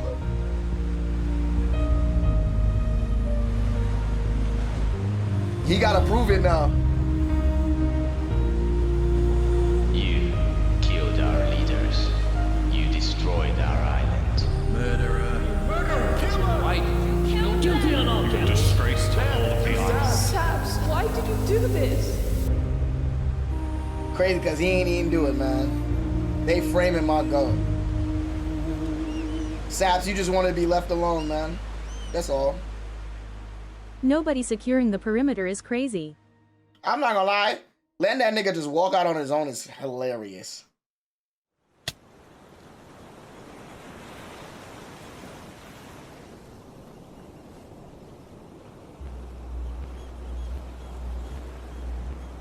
Shouldn't it be dropping soon?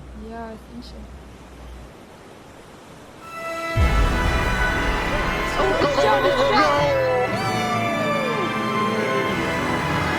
It was day 7, which means the border had officially dropped. At first, people were kind of in awe. Whoa, this is beautiful. Going from one island to another after all this time was a major culture shock. Is this Island 1? Whoa! And as expected, Island 1 people immediately started taking resources from Island 2.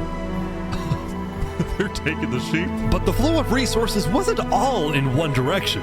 Probably gonna take some gravel back to Island 2. We don't have a lot of it. Still, as people from the 2 islands started meeting for the first time, they were surprisingly friendly to each other. Like these 2 who made a tunnel connecting the islands from underground. This is amazing! We've linked Island 1 and Island 2. For the longest time, Island 2 feared an invasion by Island 1. But on day 7, that fear completely disappeared. It became very clear that Island 1 had no interest in war. Instead, they were just happy that they could finally enjoy Island 2 for themselves. The water isn't boiling. That said, at the beginning of day 7, Lingolini made a big decision. He had decided to move out of the volcano and relocate his entire mafia to Island 2. See, this is much more organized than Island 1. After yesterday's netherite meeting, which got a little heated, Lingolini had legitimate fears that Infernus might seek revenge against him. So, hoping to live a more peaceful life, Lingolini went far away and nigga ran off like a bitch. Settled in the Cass Coalition. So you're the leader of a mafia, I've heard? Yes, we are, but we might do some rebranding over here. Are you guys like violent? We weren't violent much, but we have done some political talk that has not been taken well, which is the reason why we're here. Sensing potential danger, Cass decided it was best for Lingolini to set up his home outside the Cass Coalition. That said, the Cass Coalition was now bigger than ever before. On day 7, Cass hosted a funeral for the deceased Wood Daddy, and over 100 people across both islands showed up. We are gathered here today in the cherished memory of Wood Daddy, a beacon of kindness in our community. While Cass's influence grew, the Commonwealth was in shambles. Saps' trial yesterday was a disaster for the Commonwealth. Island 2 had entrusted the Commonwealth to run the trial of Saps, so when Saps escaped his execution, people lost all faith in the Commonwealth. Why didn't they chase that nigga with their own boats? It don't make sense. Which at one point was the most powerful civilization in the world. On day 7, most of the Commonwealth leaders resigned, leaving just one player, Sitzkrieg, as the sole ruler of the Commonwealth. We're actively searching for Saps right now. We will restore honor to the Commonwealth. One of Sitzkrieg's biggest goals was to find and kill Saps, but his other big goal was to regrow the Commonwealth's population, which by this point had shrunk by a lot. So he sent out a lot of public invites, especially to the people of Island 1, and it actually did work, until one of the people who moved in was Knight Arcturus, the lead builder of West Helm, who had to flee from West Helm because Spood had found out about his secret plans for revolution. Yeah, the Commonwealth is letting us hide out here. So as long as Spood doesn't find us, we should be okay. Speaking of fugitives, the world's biggest fugitive, Saps, was back to hiding in the jungle after miraculously escaping from his trial, although his spirits were quickly fading. Everyone thinks I'm a murderer. I just don't know what to do anymore. Nigga in the middle of Saps nowhere. knew that Sitzkrieg and the Commonwealth soon planned to scout the entire southern islands to hunt him down. So on day 7, Saps decided that his best bet was to leave his home island and flee to Island 1. Nigga run into China. But it wouldn't be so easy. Because the border had just dropped, people were constantly going back and forth between the two islands, which means traveling by sea could be dangerous. So Saps decided on another method of travel. He went to the place where he was least expected.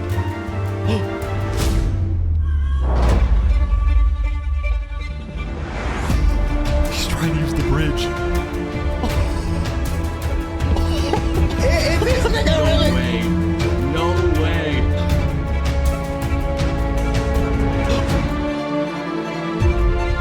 Oh, this nigga What the heck? What are you doing, bro?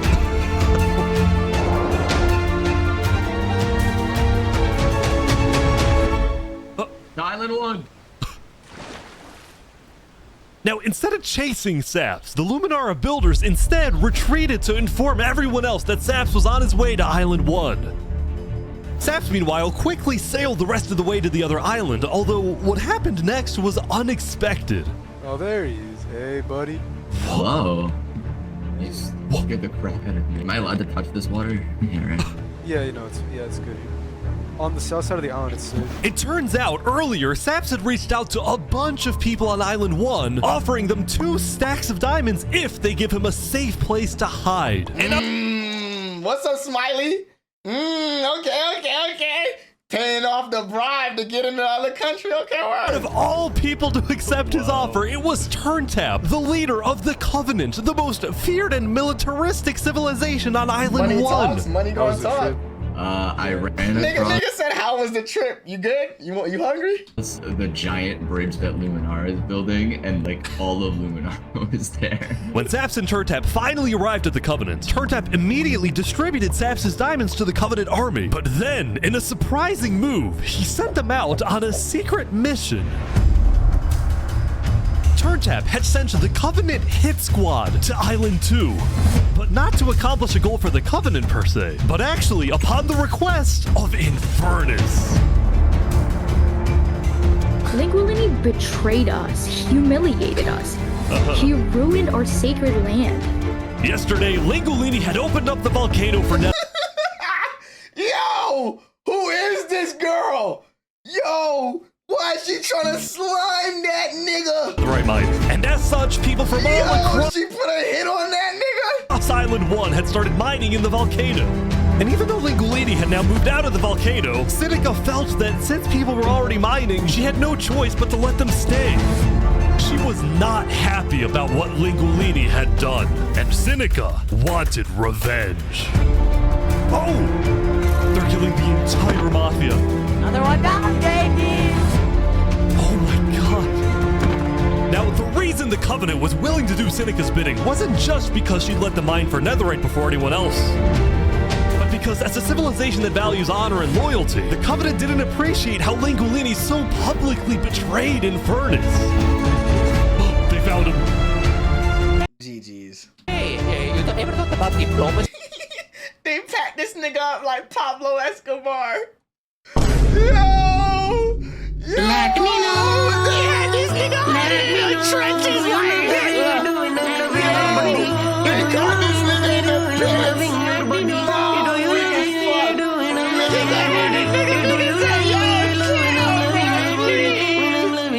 Nah, that's crazy. We could have had Island 1 at peace and world peace, and we still can, really. Oh, here they go. But over my grave, he will not be a part of it. Oh, they've got him. They've got him. Mamma mia. Yo! Nigga said mamma mia. Mamma mia. Yo! She smoked Mario! Nigga, yo, did a nigga in chat type easy? Yo! Somebody in chat spammed easy? Nigga, get pineappled easy. Imagine seeing your mans getting slimed and nigga type after easy. Nah, that's wicked, bro. That's wicked as fuck. The Covenant had massacred the Lingualini Mafia. Before anyone could retaliate, the Blue Cross announced they would schedule a hearing, calling on the Covenant to explain what they had done. Nah, that's fucking crazy. Howdy, Flux. Oh, you got some fancy armor now. Yeah, got it from Island 1. Wait, really? Earlier today, Flux and his crew had gotten their hands on a super rare armor trim by trading with the Covenant, who had picked up the armor trim from the Warden when it died. Now, of course, Flux had no idea that the Covenant was also trading with and harboring his arch nemesis, Saps. But he did know one thing. I heard Saps ran to Island 1, so we put out a massive bounty on his head. Flux was now determined to have Saps killed, because Saps was the only other person in the world who knew that Flux was behind the murders of all the Island 2 leaders. Basically, if Saps They dies... ain't noticed Flux been MIA. You gotta remember they banished him. So he left and he ain't been seen. So it's not like, you know, anybody's seen him do anything. So they're not worried about him, bro. Flux gets away with everything. And ideally, the sooner Saps dies, the better, because of incidents like yesterday. That includes the prosecution himself and their ringleader, Fluxion. Fortunately for Flux, it didn't seem like anyone at the trial believed Saps. If anything, Saps' accusation only made people hate him more, especially the people of Luminara, who weren't happy that Saps accused some of their fellow citizens. What do you want to do to Saps? Kill. Kill on site. We hunted him down the other day. We Yeah. couldn't find him, but we have speculation of where he is. After the murder of their beloved leader 3 Below Zero, Luminara soon planned to host an election, and the current frontrunner was a player named Legacy. Me and my parrot, we've just been going around to different houses, knocking on doors. I think we're gonna win this thing. For a moment, Flux also considered a run for leader, although he had basically already accomplished everything he wanted to do. Look, no matter what people say, Island 1 was planning to invade us. They would have just walked right ahead. But now that we have stronger leaders, more cautious leaders, they're not gonna do that. We have world peace. And not because of a bridge, but because of me.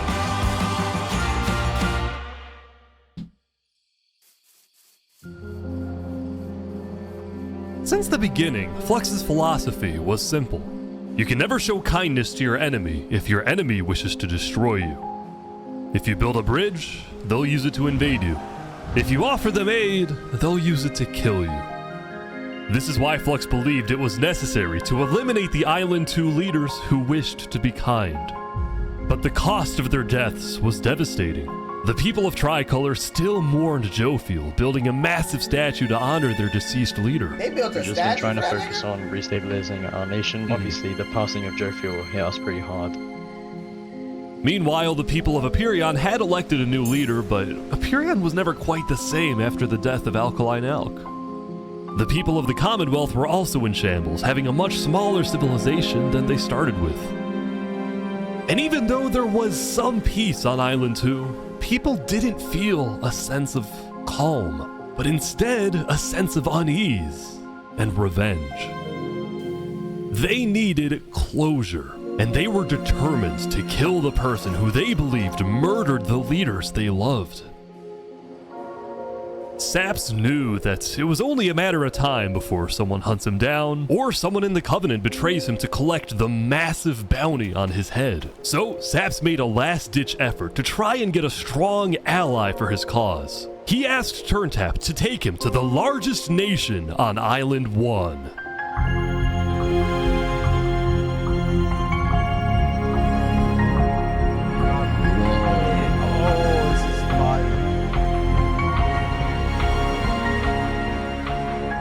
But on their way to the West Helm Capitol building, they ran into a citizen of Aperion from Island 2 who recognized Saps.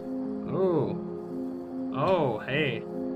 Is there a problem here? Neutral ground. Uh-oh. Skating on West Helm territory. Uh-oh. Okay. We will walk by in peace. Good call.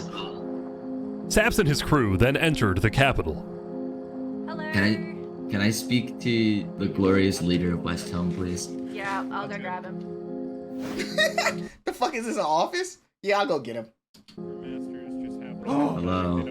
The Covenant leaders brought me. Can we have a meeting? I'm not gonna lie, Saps. Yeah. You coming to me asking for a meeting after what happened last time, even if it wasn't to do with you. Listen, I just want to talk. What about what? At least explain, because I'm innocent. Saps, I'm sorry. No. Ultimately, Shpood rejected Saps' request for a meeting because Shpood didn't exactly trust him and had no real reason to help him. So instead, Saps tried another civilization, the Alcaracina Pirates. What the hell? Although when he arrived, things felt a little off. Now, since you're here, you have to drop all your gear. Well, about that. Wherever you think is the safer option. At the end of the day, I don't want any of you guys to get killed for something that I'm being framed for, you know? But then, suddenly... Yeah. Need to leave? What? Yeah. Sorry, what? Oh, TurnTap a demon! TurnTap a real nigga! TurnTap had realized that the pirates were planning to kill Saps to collect the massive bounty on his head. So he told Saps to run. What's going on? 1 sec. You gotta go back to Covenant like immediately. We probably shouldn't have come out here. Now, on their way back to the Covenants, TurnTap suddenly started acting suspicious himself. Are we safe? Is everything fine? What's going on? We need to go back to Covenant right now. You need to tell me what's going on or I'm not coming with you. Dude, either like you can handle this on your own or like just...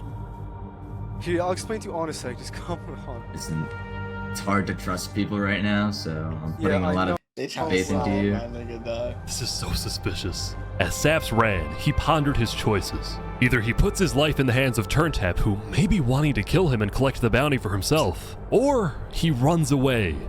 Now.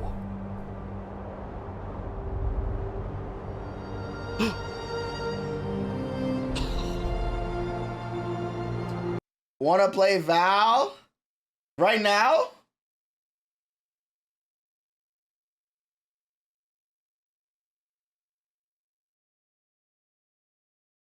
Nigga said, hey, bruh. I'm in the middle of something important. It's all alone. Saps then climbed the mountains of Island 1, escaping from the last remaining person he thought he could trust. He was now all alone in a world of people who hated him and wanted him dead. Yeah, would you have trusted Shawty? And so he ventured into the snow.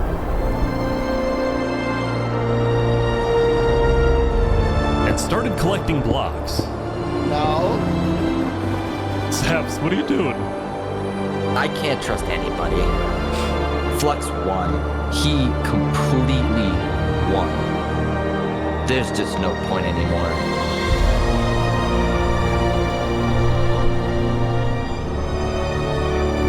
On day 7, Saps built a tower in the tundra, a monument for people to remember him by, and he planned to jump off. Yo, they drove my man to suicide? But he didn't. Nigga, did you just pump fake me? If I have to die, I'm gonna make sure he does too. Okay, word. Good. W revenge. W revenge.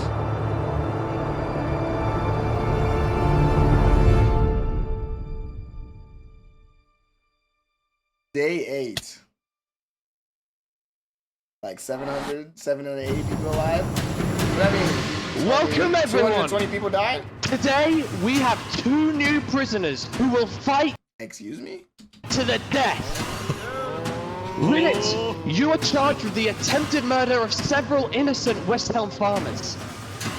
Remy, you are charged with conspiracy to murder West Helm food supplier Dino's Earth. Ready, set. The people in the background are funny to me. Remy, no! Fight! Oh. Here they go! But then swing! Wait, some guy jumped in!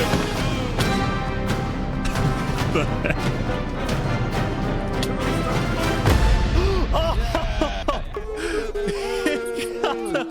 He won!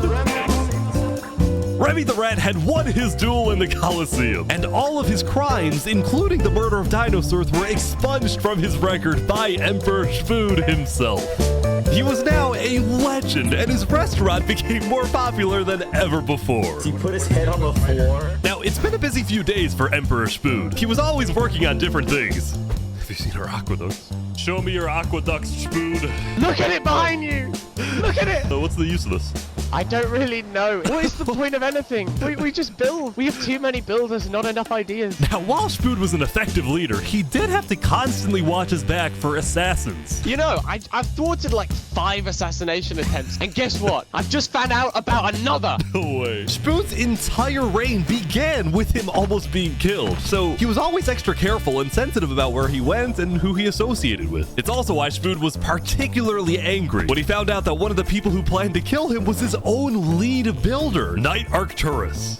According to some of my sources, Knight Arcturus was seen in the Commonwealth earlier today. Really? Spood had sent spies across the world to find Knight Arcturus, and when they discovered he was staying at the Commonwealth, Spood immediately reached out to Sitzkrieg to request he be handed back to West Helm. However, given that the Commonwealth was low on citizens and needed good builders, Sitzkrieg decided to reject Spood's request. I'm not just going to give up one of my builders. The Commonwealth does not give in to tyrants. Oh my god. This made Spood erupt with fury. Oh my god. Oh, I'm gonna make sure that everybody knows the Commonwealth is corrupt. They step their talk.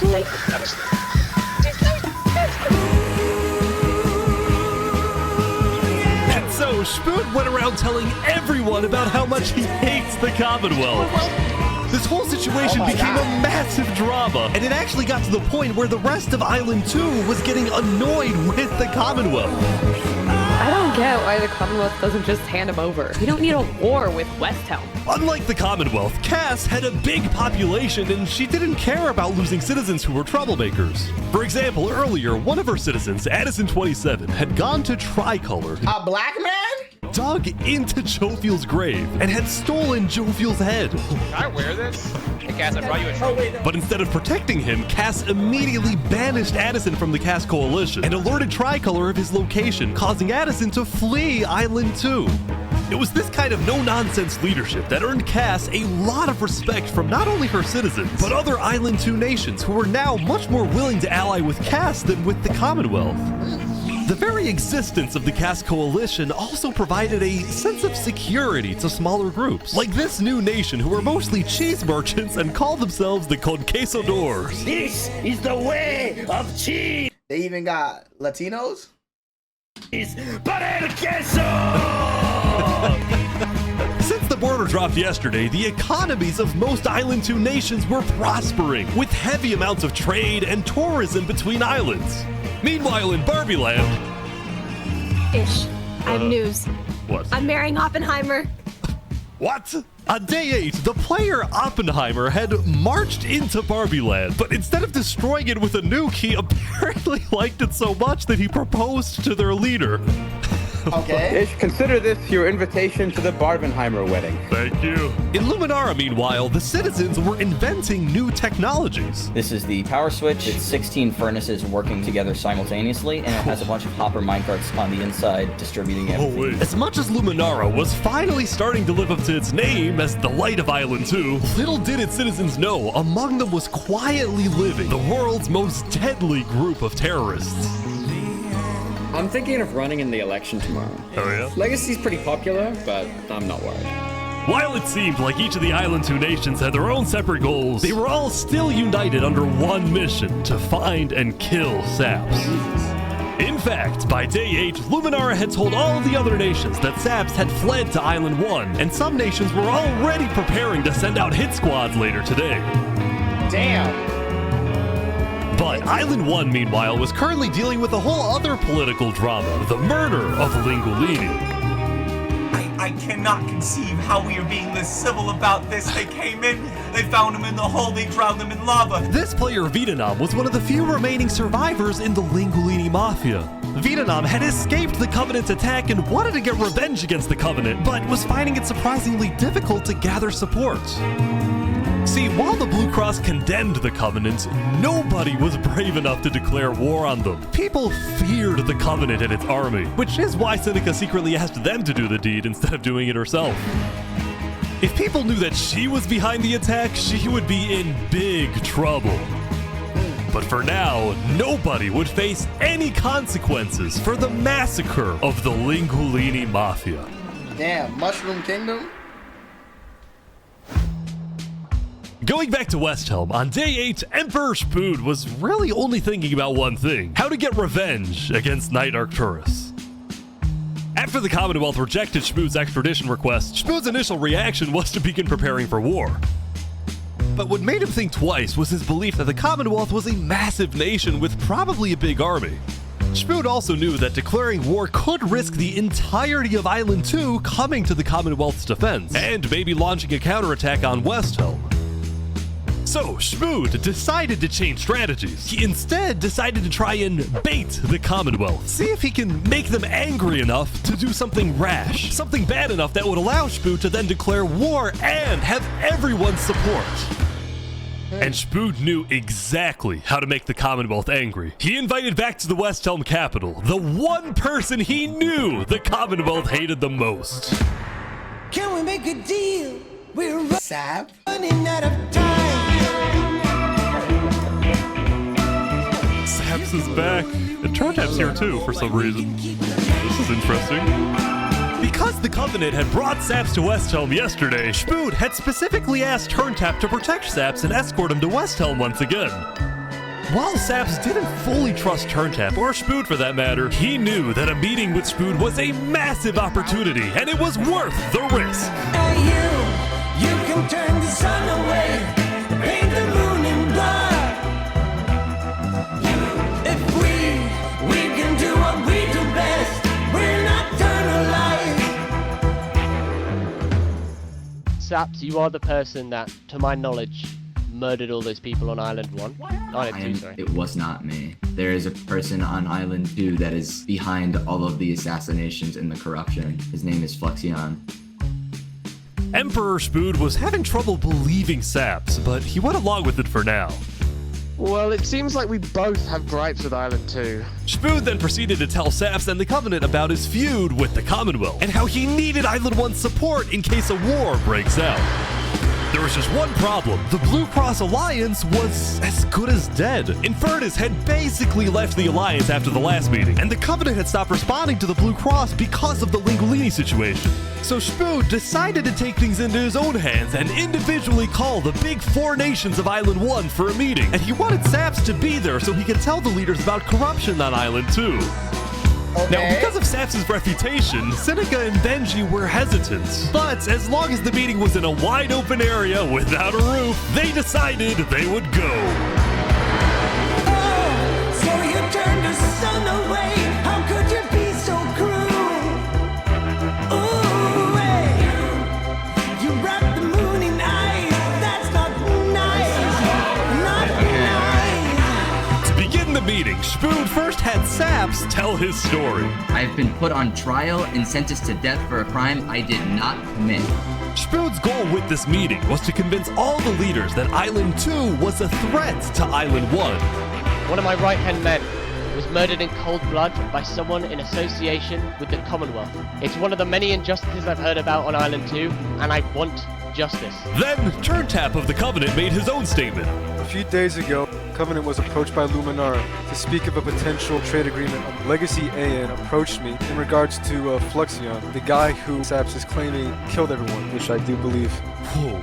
Apparently, back when the Covenant traded armor trims with Flux, they had also done the same deal with Legacy. And Legacy had voiced concerns to TurnTap about Flux's run for leader, including how Flux was demoted from second in command, and rumors that he's paying people diamonds to vote for him. This gave Saps and Spood's stories a little more credibility, which was crucial for getting everyone on board with West Helm's military proposal, which was, if any nation from Island 2 attacks Island 1, then the entirety of Island 1 must strike back.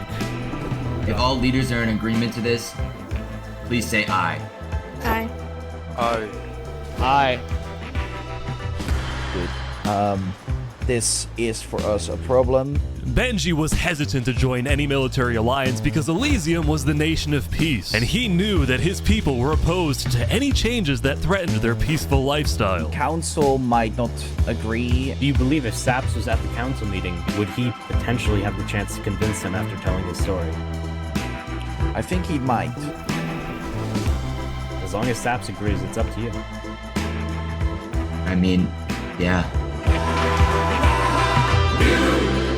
Saps and a few of the others then walked to Elysium on a mission to reunite Island 1.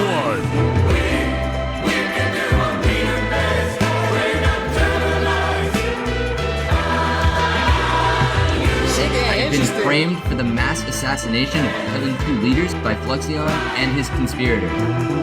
So many other people have died to the same tyranny and corruption that has been on Island 2. I'm just so lucky to be alive and share my story with you guys. But as Saps spoke, the people of Elysium still had some doubts. Against the corruption in Island 2, which is... But who? What does that mean? That's vague. What does that mean? Going to corruption? Elysium wasn't convinced that potential corruption on another island was enough of a reason for Elysium to get involved. But then, suddenly... A few days ago... What the... What is this? About 15 members of the West Helm army had inexplicably walked right through Elysium. They quickly left, but it certainly didn't help the tensions. Nonetheless, the proceedings continued. You're being rushed here to pressure us. We're going to be deciding whether Elysium citizens would go to war. I think Elysium citizens need to have a say in that. Yeah, true. After even more deliberation and after even more time passed. Excuse me, you have to say something important. The troop of people that came by, they are apparently the military from West Helm. We have reasonable suspicions to believe they are going to launch an invasion of Island 2 in the next, like, 5 minutes. I do not know. What are you talking?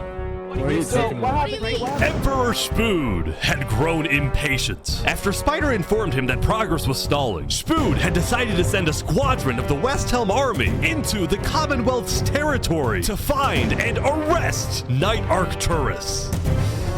Oh boy, they're almost there, I think. A night raid? How many players? 1,000. Well, now they're down to like 7 something, but yeah. Starts with 1,000.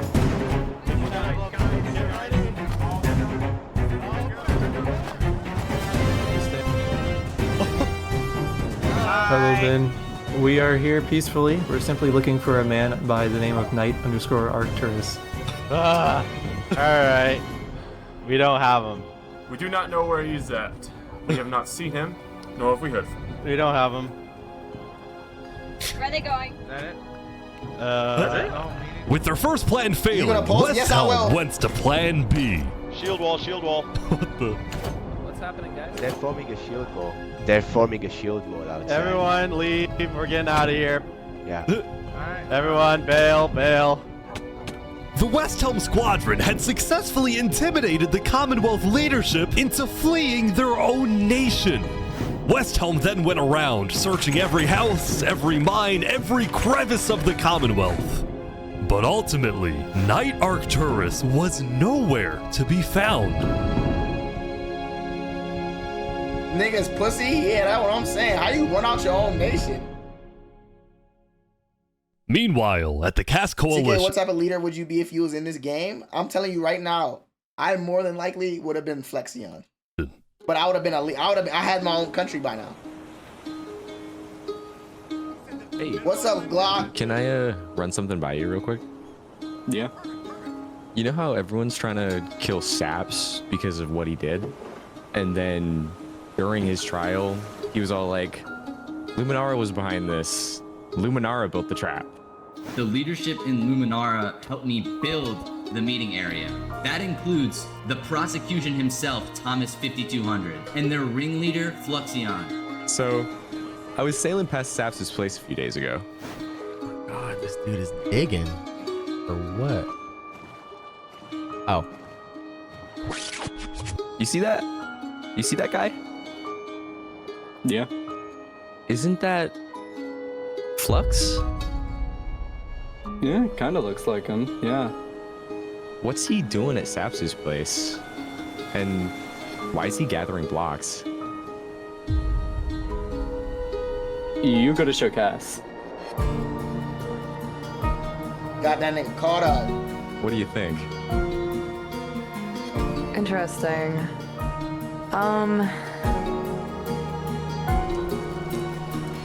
You know what? Go show this to Tricolor. And probably also Perion. I'm on it. I got caught. A citizen of the Cast Coalition had been reviewing his old video footage when he happened to notice Flux digging for sand, a prevalent material in Saps' roof. On its own, this wasn't the best evidence. But for some people, it did raise some questions.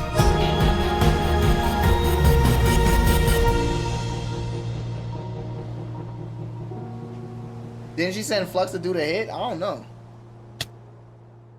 So there are 742 people left out of 1,000. So that means 8, 50, 58, 258 people died.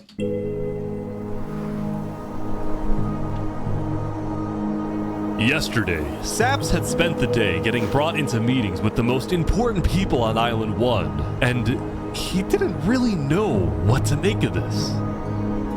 In one sense, he was incredibly lucky to finally have some support. But he also questioned how real this support is and who he can really trust. See, Saps knew that the Covenant generally did not like the people of Island 2. The Covenant believed that Island 1 was the supreme island with better culture, customs, and traditions. They were also known to be ruthless, having massacred the entire Lingolini Mafia. It's why Saps was suspicious of Turntap's offer to continue protecting him, especially after he ran away. But Saps knew he needed powerful allies as world tensions were ramping up.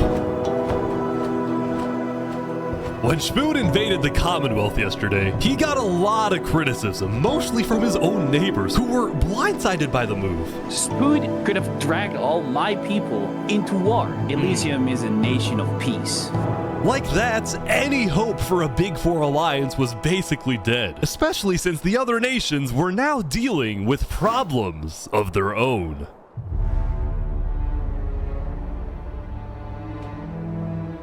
Earlier yesterday, Queen Seneca had found out that Elysium's newspaper, Daybreak Media, had somehow found out that she had directed the Covenant to kill Lingolini. Somebody snitching.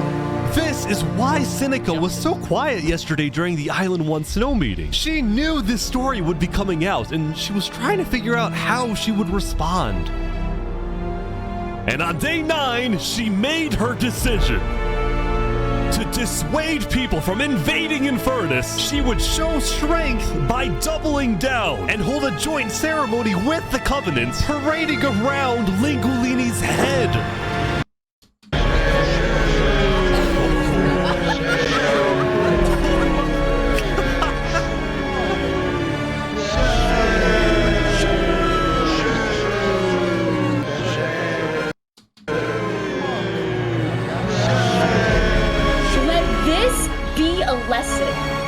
Shame to those who disrespect our volcano. So you wait.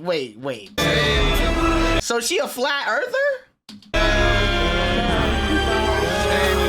It tossed this nigga head in the motherfucking lava?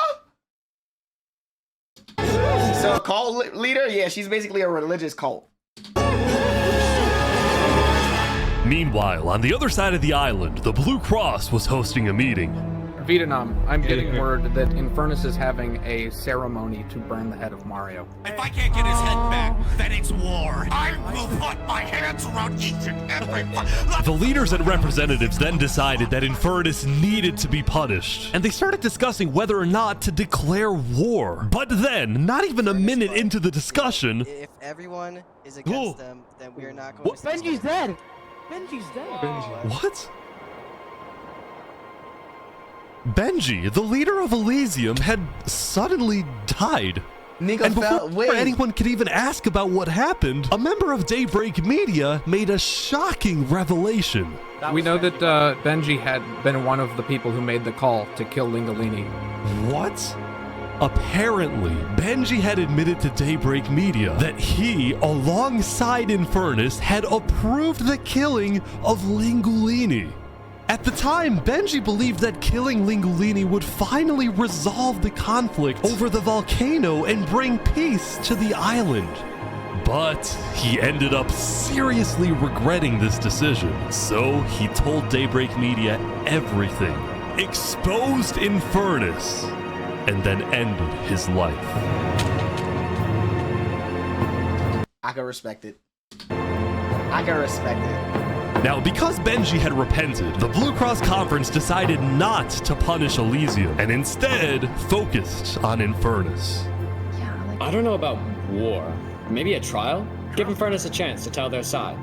Flux was representing Luminara at the meeting, and the leaders actually agreed with his idea. So later today, there would be a trial against the entire nation of Infernus.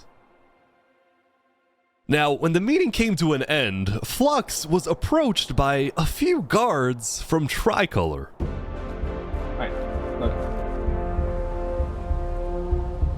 We know about the assassinations, all right? What assassinations? You're under arrest. You're coming to Tricolor. You're gonna have a fair trial. Just come with us. What are you talking about? Tricolor had issued an arrest warrant for Flux after they obtained incriminating video evidence from a citizen of the Cass Coalition. Being possibly responsible for the death of Jovial in any capacity. What are you talking about? We know Seraphim was guilty of that. There are concerns that you may have been involved in other ways. If you believe yourself innocent, I believe that you are. I trust that you're innocent because you told me you were. But right now, the most important thing you can do is simply go to the trial and prove that you're correct, which I believe This you is are, an okay? outrage against Luminara. I cannot No. believe that you would accuse me of this. Now, the truth was, Tricolor wasn't necessarily convinced that Flux was guilty. They just wanted Flux to go to trial so that he could answer their questions about the videotape. Why didn't you not bring this up beforehand? So if you were guilty, run away. You're seriously scared that I'm going to run away from a trial? You agree after what happened with the Commonwealth, we can never be too careful about stuff like that. We're both not. Fine, I will go. But this is an outrage. All right, let's go. We're gonna remember. We will not stand for this. Flux is getting arrested by Tricolor.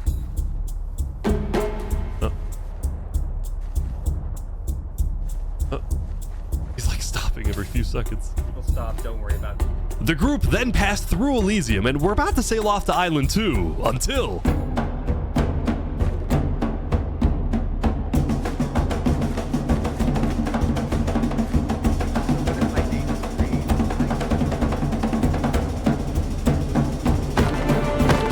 Oh, hey, what is this? What? Wait, Flux is getting away? It turned out Flux had secretly told a member of his own crew to come and attack him so that he could run away from his arrest without looking. I ain't gonna lie, that's W plots. I knew Flux was just like me. Yo, Chris, I need you to shoot at me so I could get away in the commotion. Guilty.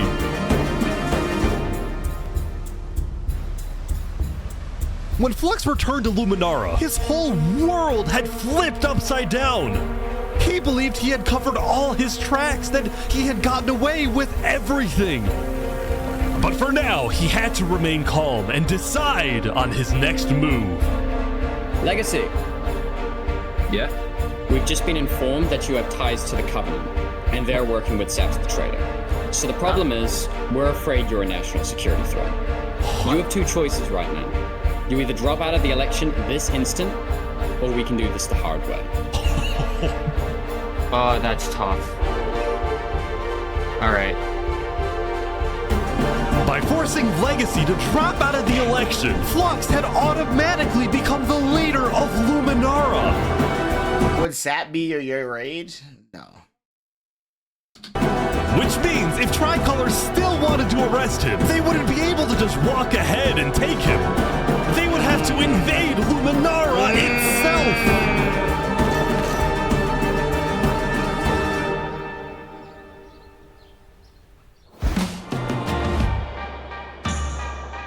Yesterday, Emperor Spoon had caused a lot of chaos with his failed attempt to capture Knight Arcturus. So he spent day 9 repairing relationships, but also forming new ones. For example, earlier, Spoon had received a message from a player named Addison27 who wanted to sell Jovial's head in exchange for netherite. Spoon accepted the deal, gave Addison a place to meet him at, but then he gave Addison's location straight to Tricolor. Armor. Show us the head. Yeah, there it is. Oh, no. Give it right now. I got it. Now, this actually led to an alliance between West Helm and Tricolor, the first ever multi-island alliance, and a strategic move by Spoon to befriend the neighbors of the Commonwealth. Later, Spoon also visited the Is Schmoop Julius Caesar? Like, why is this nigga so tack? Covenant after he heard about some civil unrest going on. So they all just left, just like that? Apparently, about half of the Covenant's entire population had decided to leave the Covenant. This is because they believed ScumTk was betraying the Covenant's values by constantly trading and associating with Island 2. And what made a lot of them really angry was the fact that ScumTk was making them protect Saps. See, originally, ScumTk had only brought Saps in to get diamonds for his army. But the more he heard about Saps' story, the more he became captivated by Saps and wanted to help him. In fact, the reason ScumTk had acted strangely on day 7 wasn't because he was thinking about killing Saps. It was because he had just saved Saps from the Alcaracina pirates, and he was worried that the pirates would attack the Covenant in retaliation. Oh my god. Anyway, now that ScumTk had the pirates against him, as well as much of the Covenant forces, which ScumTk himself had trained to be ruthless, it's fair to say that his life was in grave danger. But before he and Spood could figure out a solution, the Covenant suddenly had a surprise visitor. Come here, you're under arrest. Uh-oh. Yo, they're trying to kill me? You killed our leaders. You destroyed our island. After days upon days of searching, the Commonwealth had finally found Saps. It's literally the guy. Saps is now hiding. This player, Zekor, was now the main diplomat of the Commonwealth, and he knew that this was his opportunity to finally kill Saps. The last thing he needed to do was to convince Spood to hand Saps over. Spood, come here. Please, let's have a talk. Let's have a chat. Are you a friend of this criminal behind you? Alright. Could you guys come inside? Oh boy. Here we go. We can put all of our fighting behind us. What's I up, propose Dragon a Rex? trade. You give me Saparada, and the Commonwealth gives you Night Arcturus. Oh wow. RT for Saps. I mean, where would this happen? You can let us take Saparada now, and then we can kill Arcturus for you. No, don't kill him. He needs to fight in the Colosseum. Alright, we can make that work as well. Wait, so you're saying you know where he is? It's interesting because Sitzkrieg said he didn't. Okay. We don't have him. We do not know where he's at. Look, he comes back every now and then. We'll find him. Really? Is that so? Why would I lie? So you'll find him for me. Spood, don't do this. Look, Spood, I have to be honest. I'm shocked that you're defending this criminal. Either you accept this deal right now, or I tell everyone from back home that you're harboring Saparada. They'll all declare war on you, and this will be the end of West Helm.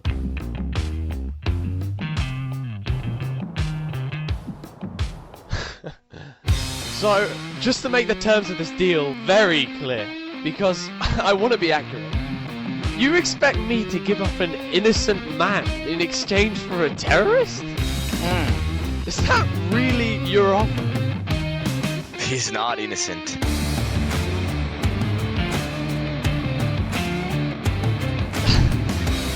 Alright.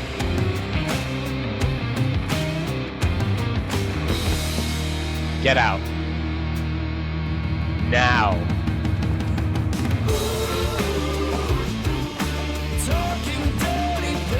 Aura?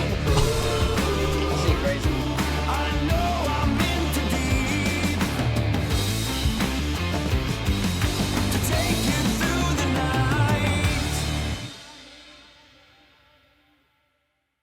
I respect it though. Told him, get the Soon fuck it out would my be city. time for the trial of Infernus, which had become a very anticipated event because Seneca had told everyone that she actually planned to attend. As such, ScumTk would be there to help her, which meant Saps also had to go. He wanted the Covenant's protection, which would actually come in handy. But Saps getting attacked. Oh no. Oh boy, Saps getting attacked again. The attacker was taken out immediately by the Covenant, but this led to another problem. We need to know whether we should keep Infernus in the area. We are worried about assassinations. Not going in a building, we're having this outside.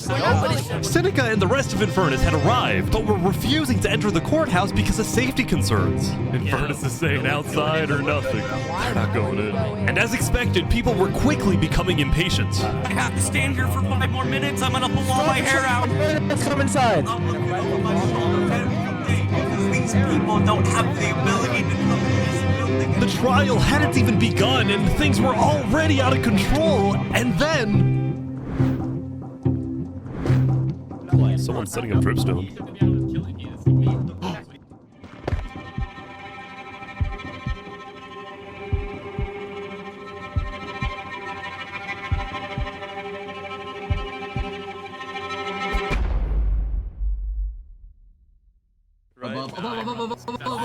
Oh! Turn tap!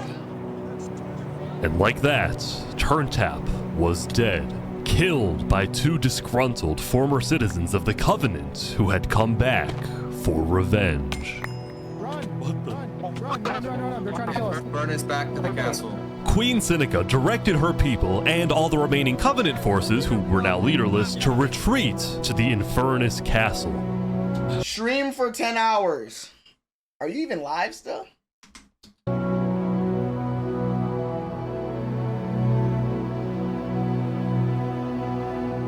Alright, what's up though? Both Infernus and the Covenant were eventually found guilty of murdering the Lingolini Mafia. But now that Seneca had adopted the entire Covenant army with all of its netherite weaponry, it would be impossible to try and arrest anyone. Saps, meanwhile, was abandoned at the courthouse, so he ran all the way to West Helm to Emperor Spood, who was apparently dealing with a new political crisis.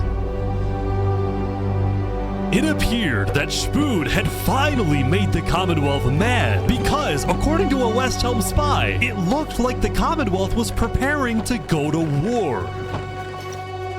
And on top of this, Spood had received a message from Sitzkrieg inviting him to the Commonwealth for a meeting. Now, of course, Spood suspected this was a trap, but his second-in-command Spider had an idea. Let me go instead. Let them kill me, and if they do, we'll have the right to obliterate them. Basically, if Spider goes to this meeting and actually gets killed, then in the eyes of the world, this will give West Helm permission to finally wipe the Commonwealth off the map. You're a hero, Spider. Glory to West Helm.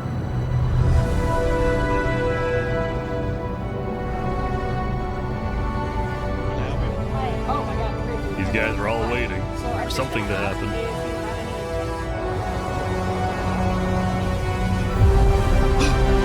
Oh my god! They're all waiting for something to happen.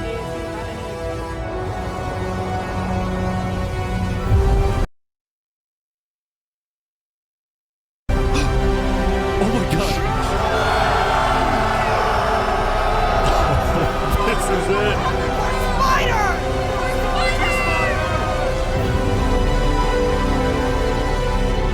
Damn, Spider a real ass nigga. You died for the cause?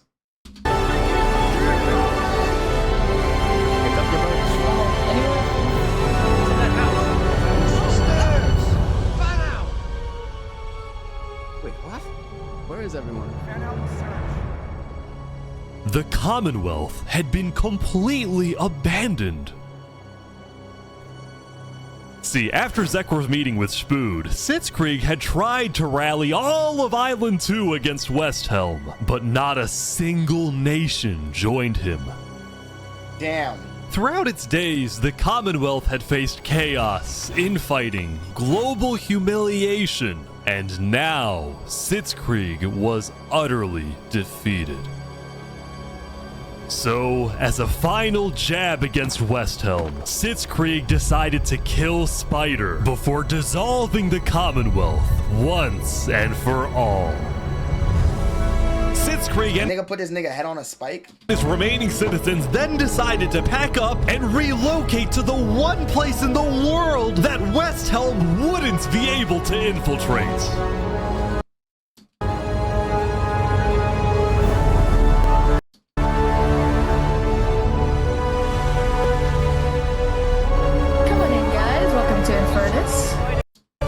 Thank you, Seneca. There are so many people. Wait. Infernus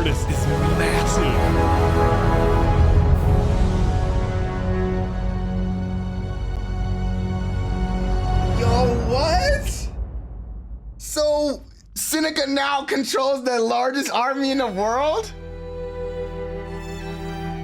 Meanwhile, at the Caste Coalition, it was the end of another good day. The farmers had produced plentiful crops, the businesses had made lots of sales, and there was even a birthday party. But while her people were happy, Cass knew very well that the outside world was quickly growing out of control. As leader, it was Cass's duty to keep track of all the world conflicts. But by day 9, they were simply overwhelming. She watched from afar as the Commonwealth fell apart. She watched as world leaders died left and right. She watched Infernus avoid justice by blocking themselves off, with netherite at their defense, as well as the Volcano's sheer height. Yet despite all the turmoil, Cass spent most of the day trying to solve— Cass is the largest, but she doesn't have the military strength that, what's her name has. What was now the world's biggest mystery. Who had really murdered all the Island 2 leaders? Was it Saps, or was it Flux? See, earlier at the Blue Cross meeting, members of the Caste Coalition were listening carefully. Covenant was propagating anti-Island 2 propaganda, which is ridiculous. Yeah, we didn't agree with that. Island 1 never had beef with you guys. It was really just a covenant. They can see that Island 1 is gearing up to invade us. Then at least they'll know I tried to warn them when Island 1 comes and kills us all. But the Covenant was going to invade us, right? Honestly, probably not. I think they were just trying to scare you guys. Flux had fully believed that Island 1 was going to invade and even yelled at the other leaders for doing nothing, which made Cass think, what if that's the reason he killed them? Besides, what would be Saps' motive? There wasn't even a motive alleged during his trial, yet he was still found guilty. In fact, thinking back, the trial itself was suspiciously short, and the judge made a decision very quickly. Well, on day 9, one of Cass's citizens was scouting the Commonwealth and figured out why.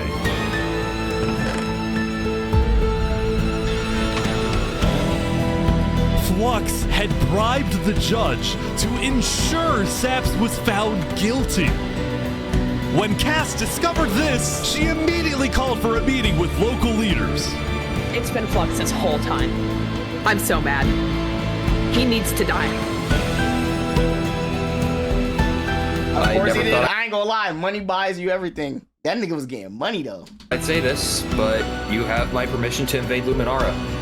Okay, I'll tell my guys to prepare for battle. No, there won't be a battle. We go in, we take him out, we leave. Got it? Sounds good. See? Oh, they about to Osama bin Laden this nigga. They about to Osama bin Laden this nigga. So is she basically the Obama? Think tomorrow. A night raid? Pull up 60 deep? Nah, you gotta send like 10 of your elite soldiers to go smoke them.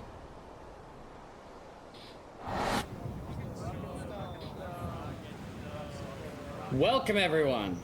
Welcome. We gather here today because, well, we never got the opportunity to properly mourn our previous leader, 3 Below. What's going on here? Nah, you not shit. You slimed that nigga and held his funeral? Oh my god, cut the music on. He was more than just a Luminaran, he was a friend. And I'm very much excited that we can continue his legacy and complete the bridge which he would have wanted.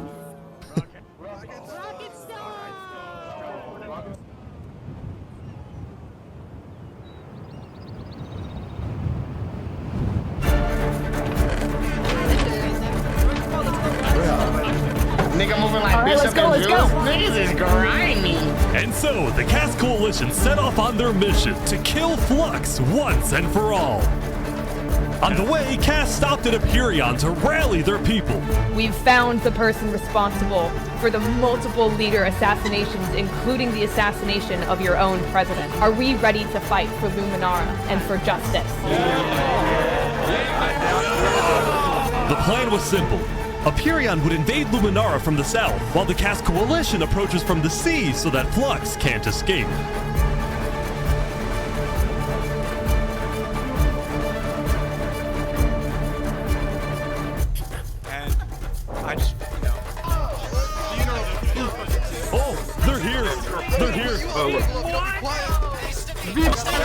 Flux is running. Surrender! They're after him. Surrender, Flux! I don't want to do this! Oh. Okay, wait, surrender!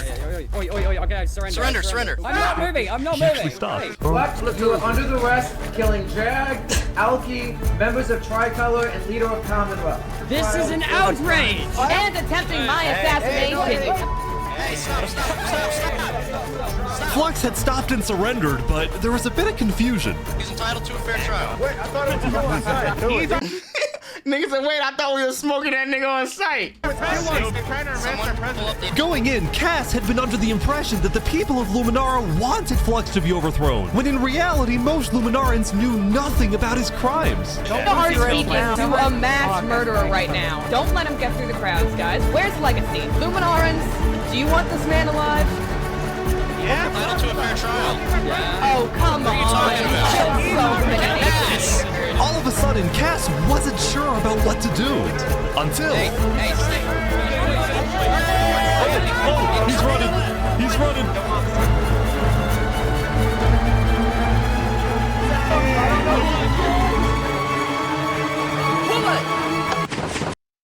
Yo!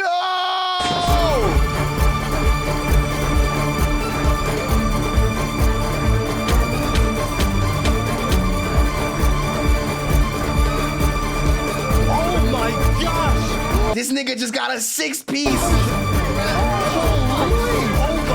actually the killer. Nigga said called that shit. Nigga said he's actually the GOAT. Nah, that's Flux crazy. had killed 5 people using a secret trap he had built the day before. This bought him just enough time to escape. You block up behind. That said, Flux knew there'd be a lot of people after him, so when he dug to the surface, he ran straight to the ocean and fled Island 2. How do these niggas keep getting away, bro? At some point, we Still, have to Cass lie. and Aperion sent out hit squads to try and hunt Flux down, while Legacy directed the citizens of Luminara to evacuate. I gotta move all of these people over to the Conquistador HQ because no one is safe in Luminara at the moment. Holy. Like that, Legacy had taken over as leader of Luminara. Cass and Aperion were down 5 citizens, and Flux had gotten away with everything once again. Shitty plan. This is why you kill niggas, bro. You can't arrest niggas. Kill this nigga. Or so he thought.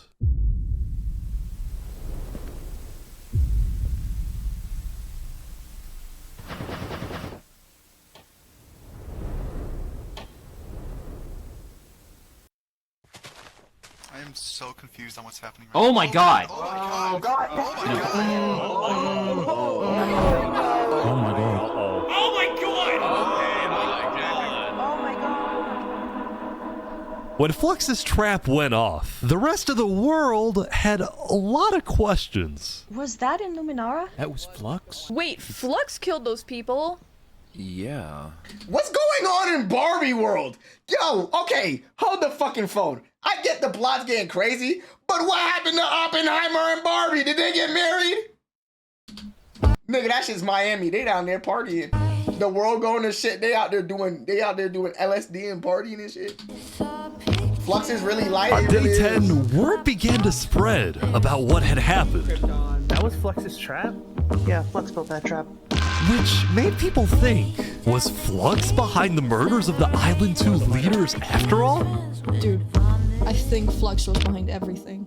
Saps was right. Suddenly, the world realized that Saps had been telling the truth.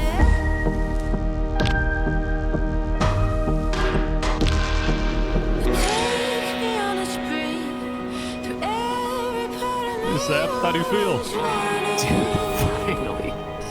Finally, I'm so happy. For the first time since he had got into hiding, Saps had been vindicated, proven innocent, and the world was finally on his side.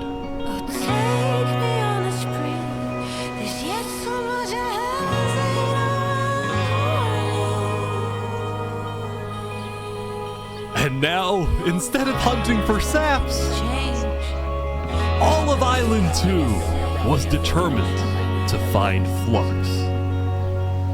Bro, this is what happens when people want trials. We should have just started killing him. I don't know why anyone stopped in the first place. I would have been the bad Nigga, guy. is that motherfucking why he sound like Charlie? Moist Critical. If I killed him right then and there with everyone yelling, trial, trial. But the search for Flux didn't take long. Someone just saw Flux going up the volcano. Oh, you're kidding.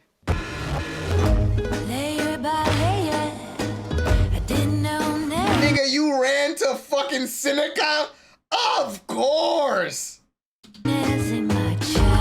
Queen Seneca had offered Flux refuge at Infernus under the condition that he and his crew build deadly traps all around the volcano perimeter so that nobody can break in. But the rest of the world was unfazed. Yeah, they're gonna pay for what they did. Yep. On day 10, all of Island 2 joined the Tricolor West Helm Alliance and declared war against Infernus. Alright, today we infiltrate the volcano for Spider and for Owo. And I just want to say, if I die today, I love you all. We love you. Glory to West Helm. I want you to know all this shit started because Mario bitch ass want to snitch and then leave. Nigga really told? That nigga really told? And then was like, yo, yeah, I don't want to live here no more. It's kind of ass. Like, you could have just let him make the decision if he was going to move anyways. He was my brother. He was everyone's brother. And they took him from us. They took him. Wait, is Venom a black guy? Brother.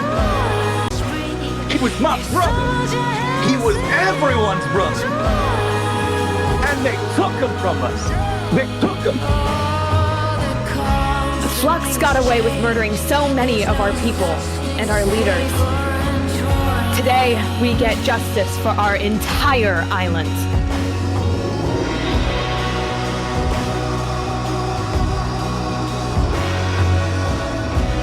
Okay, vamos, amigos, vamos. All right, everyone in. I'll meet you at the Coliseum.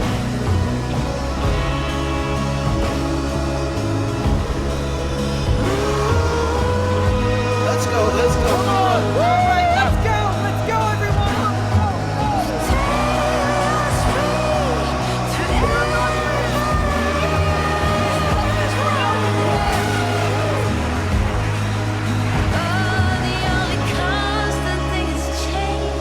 I was ahead of 2 days out,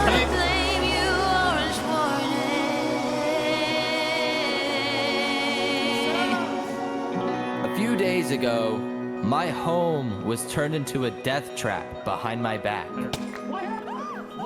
You know what's crazy? This shit all happened in 10 days. I was framed and then forced to go through a rigged trial. Guilty on all counts. Yes. A few days ago, every single person in the world wanted me dead.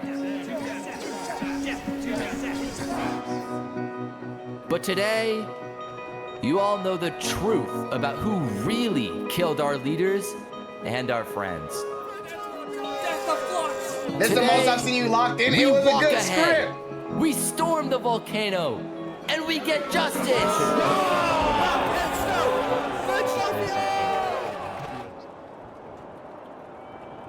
Thank you, Saps. All right, everyone, listen up.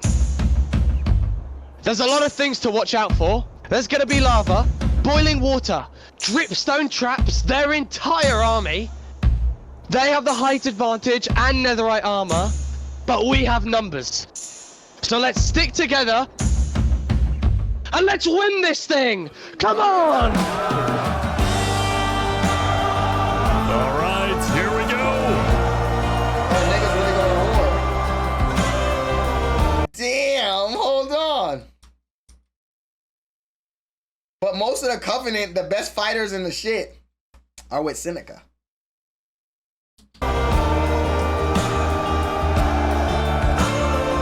There's so many people. I know this shit was laggy as fuck. You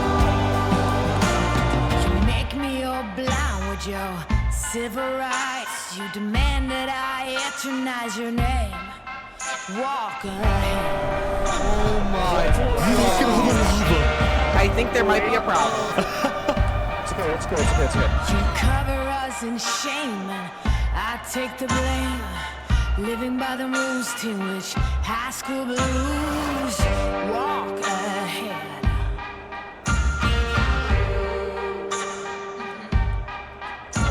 Big cannons keep provoking. Blood returns thirst choking. Can anyone stand this nonsense? Eating away, telling us to stop and obey. To stop and obey.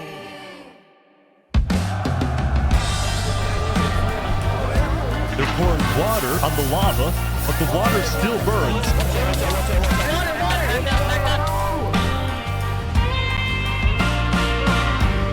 Okay, send out the covenant now, right now. Go, go, go, go, go. Oh, big fighting on the ground right now. Covenant is attacking from behind. Keep going! Skin shining, Joker's got silver linings. Holy Mary sings songs in the wet rain. Walk ahead. Shields up! Where the pirates at? The pirates and the people in... Wait, are the Barbies in this shit?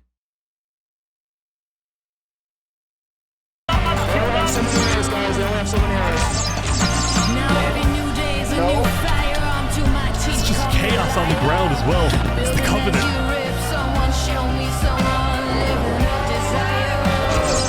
Get down off our mountain.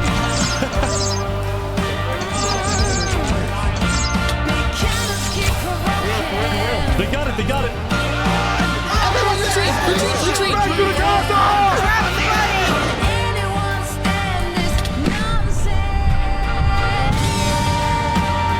Damn, they killed Remy! Nah, Remy got smoked. Nigga, what is this, Game of Thrones? We broke the bridge. Telling us to stop and obey. The final push, here we go. When this goes wrong, do you know what you wish for?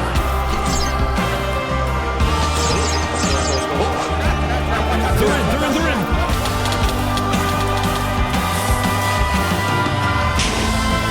Oh my gosh! Whoa! Look out for the hole! Watch out for the hole. It's funny because if I was, what's his name? If I was, what's that nigga name? Zelion, whatever. The person who moved like me, I'd have escaped during the commotion. Flux, yeah, Fluxion. If I was Flux, I'd have left during the commotion. While niggas is fighting, while I was building traps, I'd have built an escape.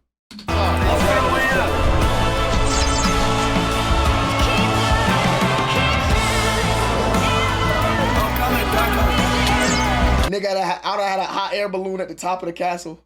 Retreat! Retreat!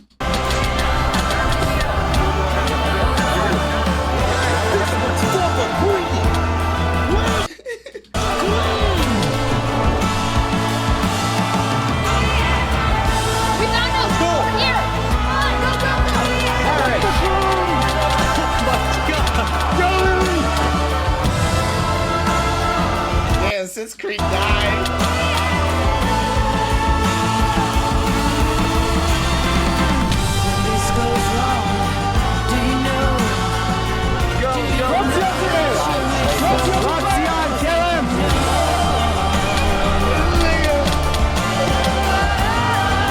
No way this nigga get away again. He just like me. Look at that trapped in this corner. This nigga.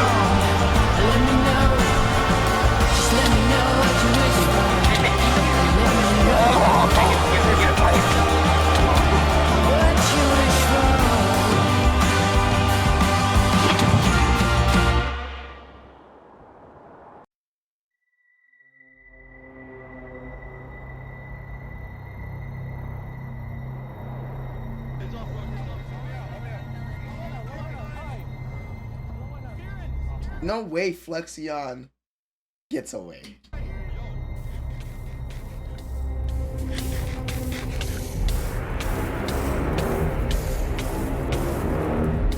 I told you, bruh. He just like me for real. I'm gonna get away.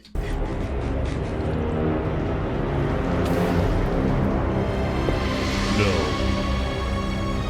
Surely not. I told you he had an escape plan the whole time. Nigga, always, I'm telling you, bro. I knew it. I knew he was my twin. I know it, bro. No, you got, listen, bro. You had to be, listen, you gotta think rational, bro. You gonna body up in a castle and hope they don't get up there? They got the numbers, bro. Nigga moving like the Antichrist. Whoa, shut up. Nigga escaped. No, of course he has a total. Of course. Where was he? I saw him! I saw him! We're gonna kill him. Yo, this nigga dead got away. And you know where I would go? The jungles. I would build intricate tunnels in the jungles. Oh my god. He's missing? Hold on.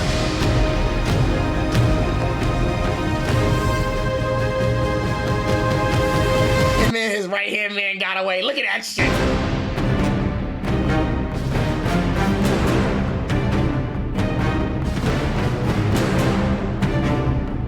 Oh, come on. Alright guys, let's go, let's go.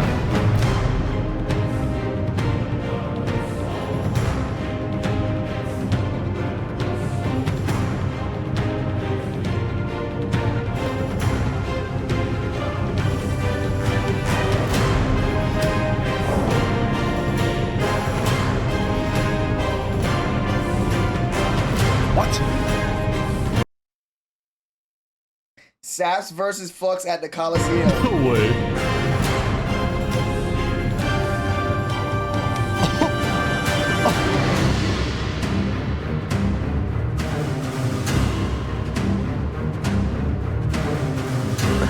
Wow, you actually showed up. Can't say no to a friend, can I? Let's make this a fair fight, okay? Flux. Ridiculous. Look at all these people dying right now because of you. You know, Saps, none of this would have happened if you had died like you were supposed to. I'm sorry for everything you've had to go through.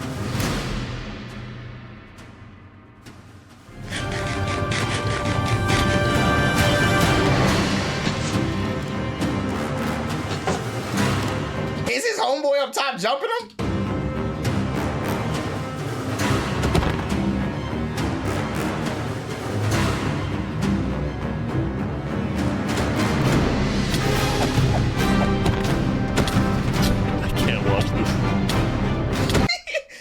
The narrator, like, I can't watch this shit.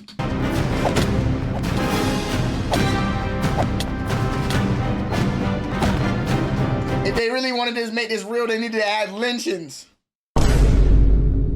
Hang him! Y'all lucky I don't do this shit. I'd have been like, hang him!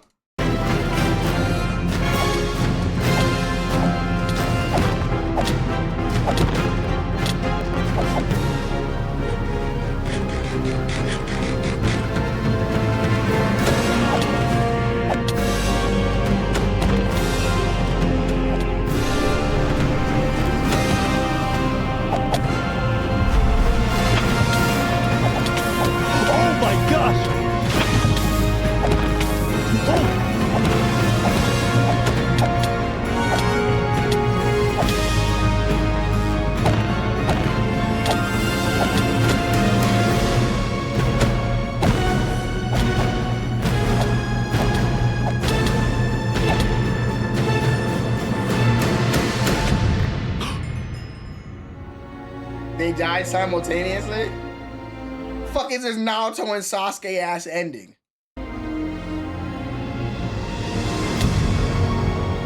Oh.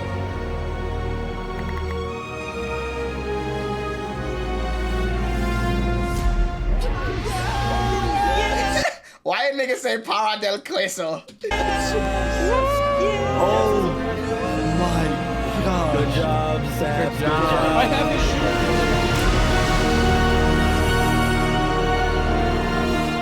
Saps had killed Flux.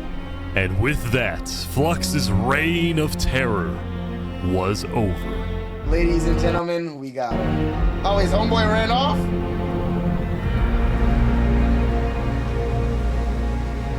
Nigga said Hitler dead.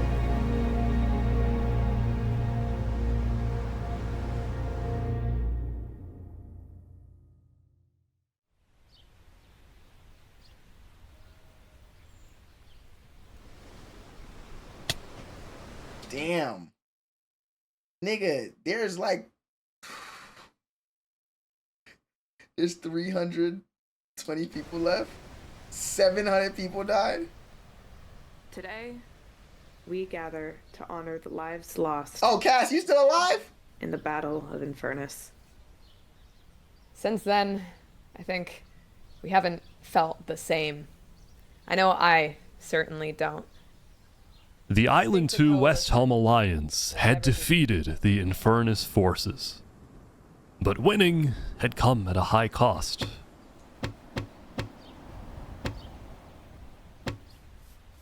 Would mommy and would daddy? After the war, people across the world took time to mourn their dead, Snoop!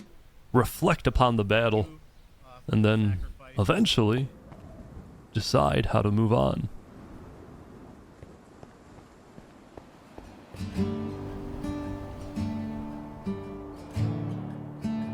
Now that Infernus, the Covenant, and the Commonwealth were off the map, there were talks of creating a new world government. But all niggas made the UN. niggas fought in World War II and then made the UN. Man! ultimately, it never really materialized, and all the remaining nations just agreed to do their own thing and have peace. In the corner of the crowded Island 1 had taken the brunt of the war. Crops trampled, the big tree scorched, the volcano ravaged. As a result, people across Island 1 struggled after the war. Niggas committed. But I'm dead. Some of them joined cults, while others moved to Island 2 in search of a better life. Elysium was fine though. Instead of going to war on day 10, the Nation of Peace had decided to hold a peace festival. Wait, so these niggas watch everybody else kill themselves? Kill off each other? And on their shore was something new. A bridge stemming all the way from Luminara.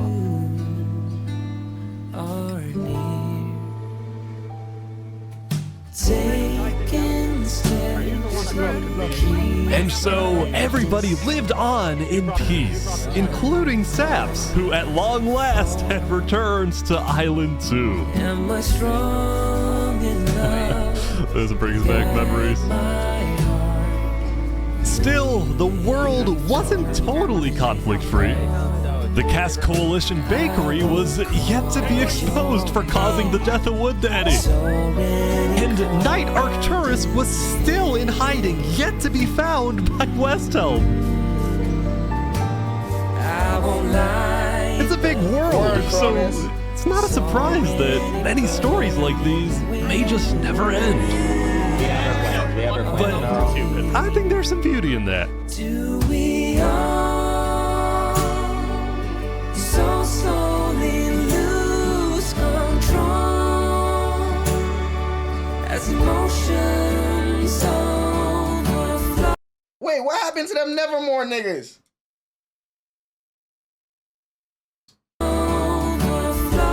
Yeah, we still have some work to do. We will catch that traitor. But tonight you can rest. You've made your emperor very proud.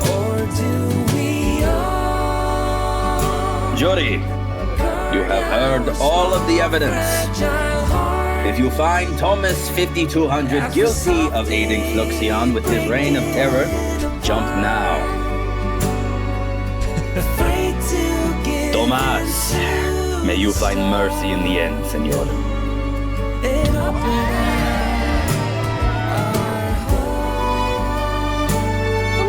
meant, I ran away screaming from you because I thought you were gonna blow up my nation and kill all my citizens. But after we talked a little bit for like 5 minutes, I realized you could blow up my nation and kill all my citizens. But that doesn't mean you will. Barbie, do you take Oppenheimer to be your one and only candidate? I do. Oppenheimer, same thing. I do. Now, at this time, Barbie and Oppenheimer have requested that instead of rings, they will both exchange something slightly different. If you would please turn your attention to the nuclear bomb that's behind us. 3, 2, 1.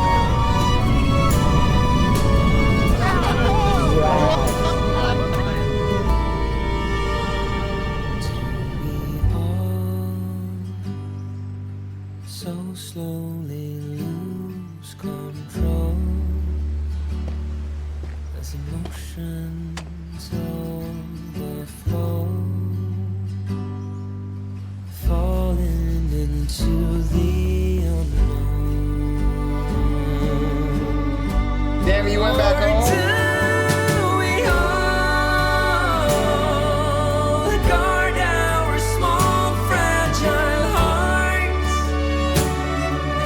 Softly breaking apart, afraid to give in to the storm. Nah, that was cool, bro. Not bad. I ain't gonna lie, I liked it, man. That's a great way to you know what I mean? That was tough. I like that. I like that. You gotta see his new trailer. He dropped a new trailer.